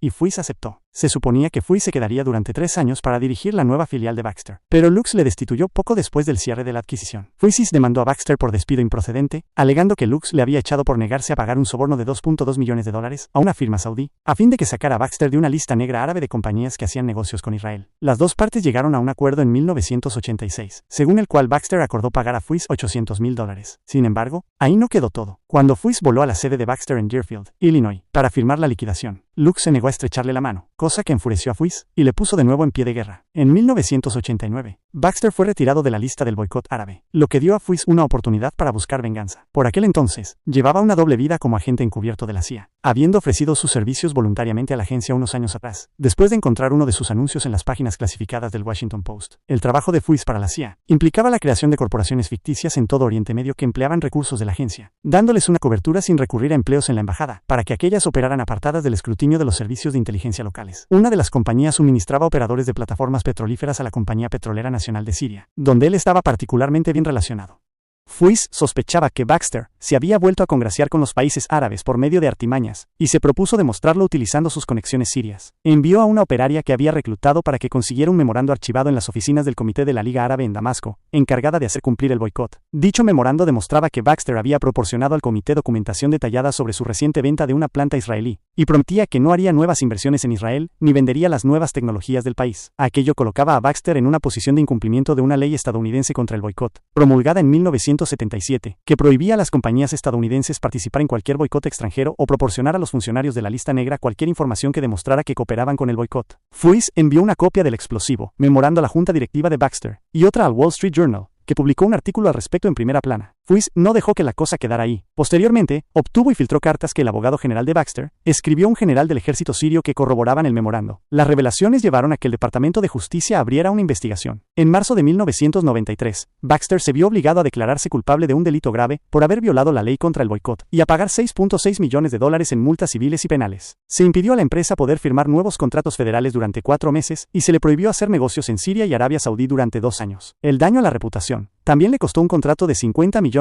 con un gran grupo hospitalario. Para la mayoría de la gente aquello habría bastado y sobrado como desagravio, pero no para Fuiz. Le molestaba que Lux hubiera sobrevivido al escándalo y siguiera siendo el director ejecutivo de Baxter, así que decidió someter a su enemigo a una última humillación. Lux era alumno de Yale y actuaba como administrador de la corporación de esa universidad, el órgano rector de la misma. También era presidente de su campaña de recaudación de fondos. Como hacía todos los años en su calidad de administrador, estaba programado que asistiera a la ceremonia de graduación de Yale en New Haven, Connecticut, en mayo. A través de su hijo Joe, que se había graduado por esa universidad el año anterior, Fuiz se puso en contacto con un estudiante llamado Ben Gordon, que era el presidente de la Asociación de Amigos de Israel de Yale. Juntos organizaron una protesta el día de la graduación con carteles y folletos de Lux es malo para Yale. La floritura culminante consistió en un avión turbohélice que Fuiz contrató para que volara sobre el campus, que arrastraba una pancarta que decía: renuncia, Lux. 3 meses después, Lux dimitió de su puesto de administrador de Yale. Sin embargo, establecer un paralelismo entre la venganza de Fuiz contra Lux y las acciones que tomaría con respecto a Theranos sería simplificar mucho las cosas. Por mucho que le molestara lo que percibía como la ingratitud de los Holmes, Fuiz también era un oportunista. Hizo su fortuna patentando inventos que preveía que otras compañías querrían algún día. Una de sus obras más lucrativas consistió en reutilizar una máquina de algodón de azúcar para convertir medicamentos en cápsulas de disolución rápida. La idea se le ocurrió cuando llevó a su hija a una feria rural en Pensilvania a principios de los años 90. Más tarde, vendió la corporación pública que formó para producir y comercializar esa tecnología a una empresa farmacéutica canadiense por $154 millones, y personalmente se embolsó $30 millones del acuerdo. Cuando Lorraine le contó lo que Noel le había dicho, Fuiz se sentó frente a su ordenador en la enorme casa de 7 habitaciones que ocupaban en McLean, y buscó Theranos en Google. La casa era tan espaciosa que él había convertido su gran salón, que tenía un alto techo abovedado y una chimenea de piedra maciza, en su estudio personal. A su perro Jack Russell le gustaba tumbarse frente a la chimenea mientras él trabajaba. Fuiz llegó a la web de la startup. La página de inicio daba una descripción somera del sistema de microfluidos que Theranos estaba desarrollando. En la pestaña de Noticias de la web, también encontró un enlace a una entrevista de radio que Elizabeth había concedido al segmento Biotech Nation de la NPR unos meses atrás, en mayo de 2005. En la entrevista, ella describía su sistema de análisis de sangre con más detalle, y explicaba el uso que preveía para él: control en el hogar de las reacciones adversas a los medicamentos.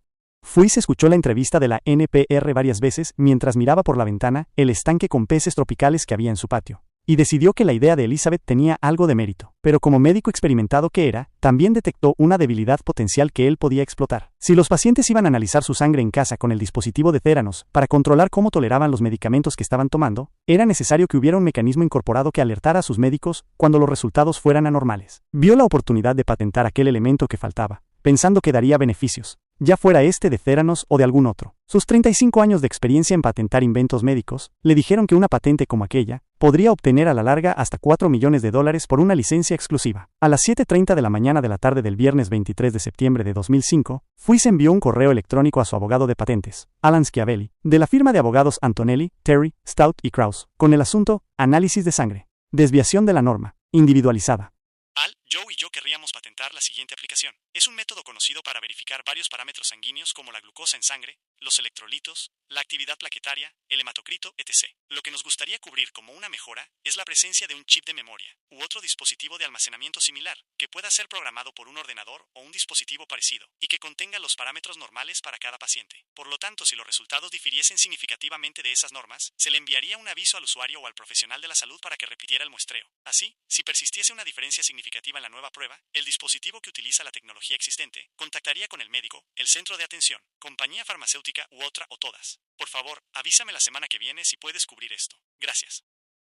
Schiavelli estaba ocupado con otros asuntos y tardó varios meses en responder. Fuizita la tumba de finalmente consiguió captar su atención el 11 de enero de 2006, cuando le envió otro correo electrónico diciendo que quería hacer una modificación a su idea original. El mecanismo de alerta en la nueva versión sería un código de barras o un sistema de radiofrecuencia, que se hallase en el prospecto del medicamento que el paciente estaba tomando. Un chip en el dispositivo de la analítica escanearía el código de barras y programaría dicho dispositivo, para enviar automáticamente una alerta al médico de ese paciente si, y cuando, en la sangre de esa persona se manifestaran efectos secundarios resultado de ingerir el medicamento. Fuiz y Schiavelli intercambiaron más correos electrónicos en los que refinaban el concepto, hasta culminar con una solicitud de patente de 14 páginas que presentaron ante la Oficina de Patentes y Marcas de los Estados Unidos, el día 24 de abril de 2006. La patente propuesta no pretendía inventar una tecnología revolucionaria, más bien, combinaba las existentes, transmisión de datos inalámbrica, chips de ordenador y códigos de barras, en un mecanismo de alerta para médicos que podría integrarse en dispositivos para análisis de sangre en el hogar, fabricados por otras compañías. No ocultaba a qué empresa en particular estaba dirigido. Mencionaba a Theranos por su nombre en el cuarto párrafo, e incluía una cita tomada de su página web. Las solicitudes de patente no se hacen públicas hasta 18 meses después de que se presenten,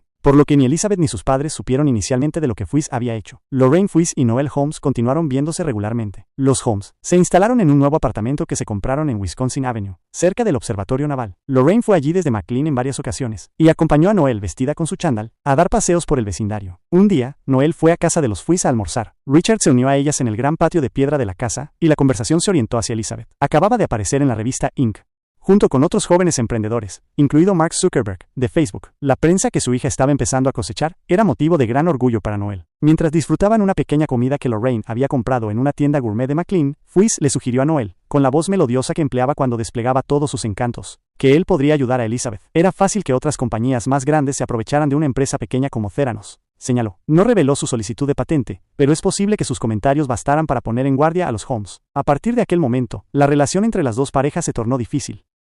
Los Fuiz y los Holmes se reunieron 2 veces más para cenar en los últimos meses de 2006. Una de las cenas tuvo lugar en Sushiko, un restaurante japonés al lado del nuevo apartamento de Chris y Noel. Chris no comió mucho aquella noche. Mientras visitaban a Elizabeth en Palo Alto, las complicaciones de una cirugía reciente le habían obligado a desviarse hacia el hospital de Stanford. Afortunadamente, el novio de Elizabeth, Sonny, lo había organizado todo para que se quedara en la suite VIP del hospital, y pagó la cuenta, les dijo a los Fuiz. La conversación giró en torno a Theranos, que había completado su segunda ronda de financiación a principios de año. Chris mencionó que la recaudación de fondos había atraído a algunos de los mayores inversores en Silicon Valley, lo que era algo bueno, agregó, porque Noel y él habían puesto en la empresa los $30,000 que habían ahorrado para la matrícula de Elizabeth en Stanford. Aparentemente, la cena se avinagró por razones que no están del todo claras. Richard y Chris nunca se habían llevado bien, y Richard pudo haber dicho algo que molestó al otro hombre. En cualquier caso, según Lorraine, Chris Holmes criticó el collar de Chanel que ella llevaba puesto, y, más tarde, después de que hubieran pagado la cuenta y se pasearan por Wisconsin Avenue, hicieron una amenaza velada al mencionar el hecho de que John Fuiz, otro de los hijos de Fuiz de su primer matrimonio, trabajaba para su mejor amigo. John Fuiz era un abogado del bufete McDermott Will y Emery, donde Chuck Work, el amigo más cercano de Chris Holmes, era uno de los socios principales. Después, la amistad de Noel y Lorraine comenzó a enfriarse. Siempre habían sido una pareja extraña. Lorraine era de la clase trabajadora de Queens,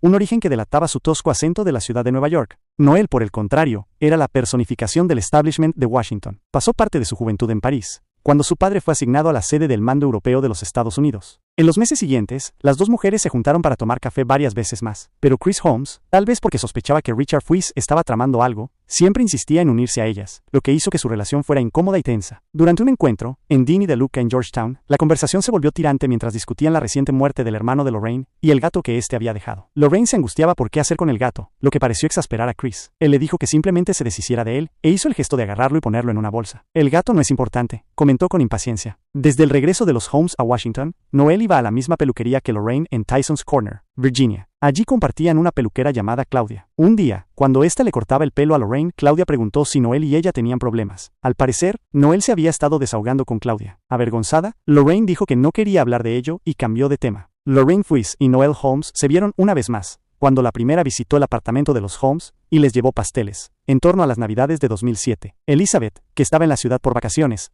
debía de saber que los Fuis y sus padres no estaban en buenos términos. La joven no dijo mucho y miró de reojo a la amiga de su madre. La solicitud de patente de Fuis se hizo pública una semana después, el 3 de enero de 2008, para cualquiera que realizara una búsqueda en la base de datos en línea de la Oficina de Patentes y Marcas de los Estados Unidos. Sin embargo, Theranos no se enteró de su existencia hasta pasados otros 5 meses, cuando Gary Frenzel, jefe del equipo de química de Theranos, la descubrió y se lo comentó a Elizabeth. Para entonces, los Holmes y los Fuis ya no se hablaban, y Fuis, cuando conversaba con su esposa, se refería a su solicitud de patente como la asesina de Theranos. Aquel verano, Chris Holmes fue a ver a su viejo amigo Chuck Work a las oficinas de McDermott Will y Emery en Washington, que se encontraban a 2 manzanas al este de la Casa Blanca. Chris y Chuck eran amigos de toda la vida. Se conocieron en 1971, cuando Chuck llevó en su coche a Chris a una reunión de reservistas. Aunque Chuck era 5 años mayor, rápidamente se dieron cuenta de que tenían mucho en común. Ambos eran de California y habían asistido al mismo instituto y a la universidad, las escuelas Webb en Claremont, California, y la Universidad Wesleyan en Middletown, Connecticut. Durante años, Chuck a menudo le había echado una mano a Chris. Tras la quiebra de Enron, Chuck dejó que Chris usara la oficina para las visitas en su bufete de abogados, a fin de que llevara a cabo su búsqueda de empleo. Cuando el hermano de Elizabeth, Christian, tuvo que abandonar el Instituto St. John en Houston, debido a lo que Chris describió como una broma relacionada con un proyector de películas,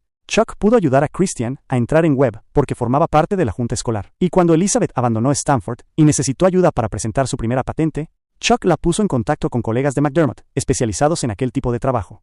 Ese fue precisamente el tema de la visita de Chris Holmes aquel día de verano de 2008. Chris estaba inquieto. Le dijo a Chuck que alguien llamado Richard Fuis había robado la idea de Elizabeth y la había patentado. Fuis, señaló Chris intencionadamente, tenía un hijo llamado John que trabajaba en McDermott. Chuck sabía vagamente quién era John Fuis. Sus caminos se habían cruzado 1 o 2 veces en el bufete, cuando habían coincidido en un caso. También era consciente de que el bufete de McDermott había actuado como abogados de patentes de Theranos durante varios años, ya que era él quien había hecho la presentación inicial. Pero el resto de lo que Chris estaba diciendo no era probable. No tenía ni idea de quién era Richard Fuis, ni a qué patente se refería. No obstante, como un favor a su viejo amigo, aceptó ver a Elizabeth. Ella fue unas semanas después, el 22 de septiembre de 2008, y se reunió con Chuck y otro abogado llamado Ken Cage. Chuck era el socio gerente de McDermott cuando la empresa se mudó al edificio Robert A. M. Stern, de piedra caliza que ocupaba en la calle 13, por lo que tenía la oficina más grande y agradable que hacía esquina en el 8º piso. Elizabeth entró arrastrando su máquina de análisis de sangre y se sentó en uno de los 2 sofás biplazas colocados en diagonal junto al gran ventanal de la oficina. No se ofreció a demostrar cómo funcionaba el dispositivo, pero Chuck pensó que, a primera vista, parecía impresionante. Era un cubo blanquinegro grande y brillante con una pantalla táctil digital que se parecía mucho a la de un iPhone. Elizabeth fue directa al grano. Quería saber si McDermott estaría de acuerdo en representar a Theranos contra Richard Fuis. Ken dijo que podrían estudiar la presentación de un caso de interferencia de patentes si eso es lo que ella tenía en mente. Los casos de interferencia son concursos adjudicados en los que la Oficina de Patentes y Marcas determina a quién de los 2 solicitantes rivales, que compiten por patentar el mismo invento, se le ocurrió la idea primero. La solicitud del ganador tiene prioridad incluso si hubiera sido presentada más tarde. Ken era especialista en aquel tipo de casos. Sin embargo, Chuck no estaba seguro al respecto. Le dijo a Elizabeth que tendría que pensarlo y hablar con algunos de sus colegas. Fuis tenía un hijo que era socio del bufete, lo que hacía que la situación resultara incómoda, dijo. Elizabeth no parpadeó ante la mención de John Fuis. Era la oportunidad que estaba esperando. Preguntó si era posible que John hubiera accedido a información confidencial del archivo de McDermott sobre Theranos, y se lo hubiera filtrado a su padre. A Chuck aquello le pareció disparatado. Era el tipo de cosas por las que podrían echar y despedir a un abogado. John era un abogado de patentes. No formaba parte del equipo separado de procesamiento de patentes del bufete que redactaba y presentaba las patentes. No tenía ninguna razón o justificación para acceder al archivo de Theranos. Además, era socio del bufete. ¿Por qué suicidarse profesionalmente? No tenía sentido. Es más, 2 años antes, en 2006, Theranos había trasladado todo su trabajo de patentes a Wilson Sonsini, bufete de abogados de Silicon Valley. Chuck recordaba que Chris le había llamado y le había pedido disculpas cuando Larry Ellison insistió en que Elizabeth usara aquel bufete. McDermott le hizo el favor y les había transferido todo a ellos. Para un abogado de McDermott no quedaba nada a lo que acceder. Cuando Elizabeth se marchó, Chuck consultó con los directores de los equipos de enjuiciamiento y litigios de patentes del bufete. Al último al que consultó fue al jefe de John Fuis. Le dijeron que Theranos podría tener un caso de interferencia plausible contra Richard Fuis. Pero John Fuis era un socio con buena reputación, y la imagen que la empresa daría si se enfrentara al padre de uno de sus propios socios era conflictiva. Chuck decidió rechazar la petición de Elizabeth. Le informó de su decisión con una llamada telefónica unas semanas más tarde. Aquello fue lo último que Chuck y McDermott esperaban saber del tema.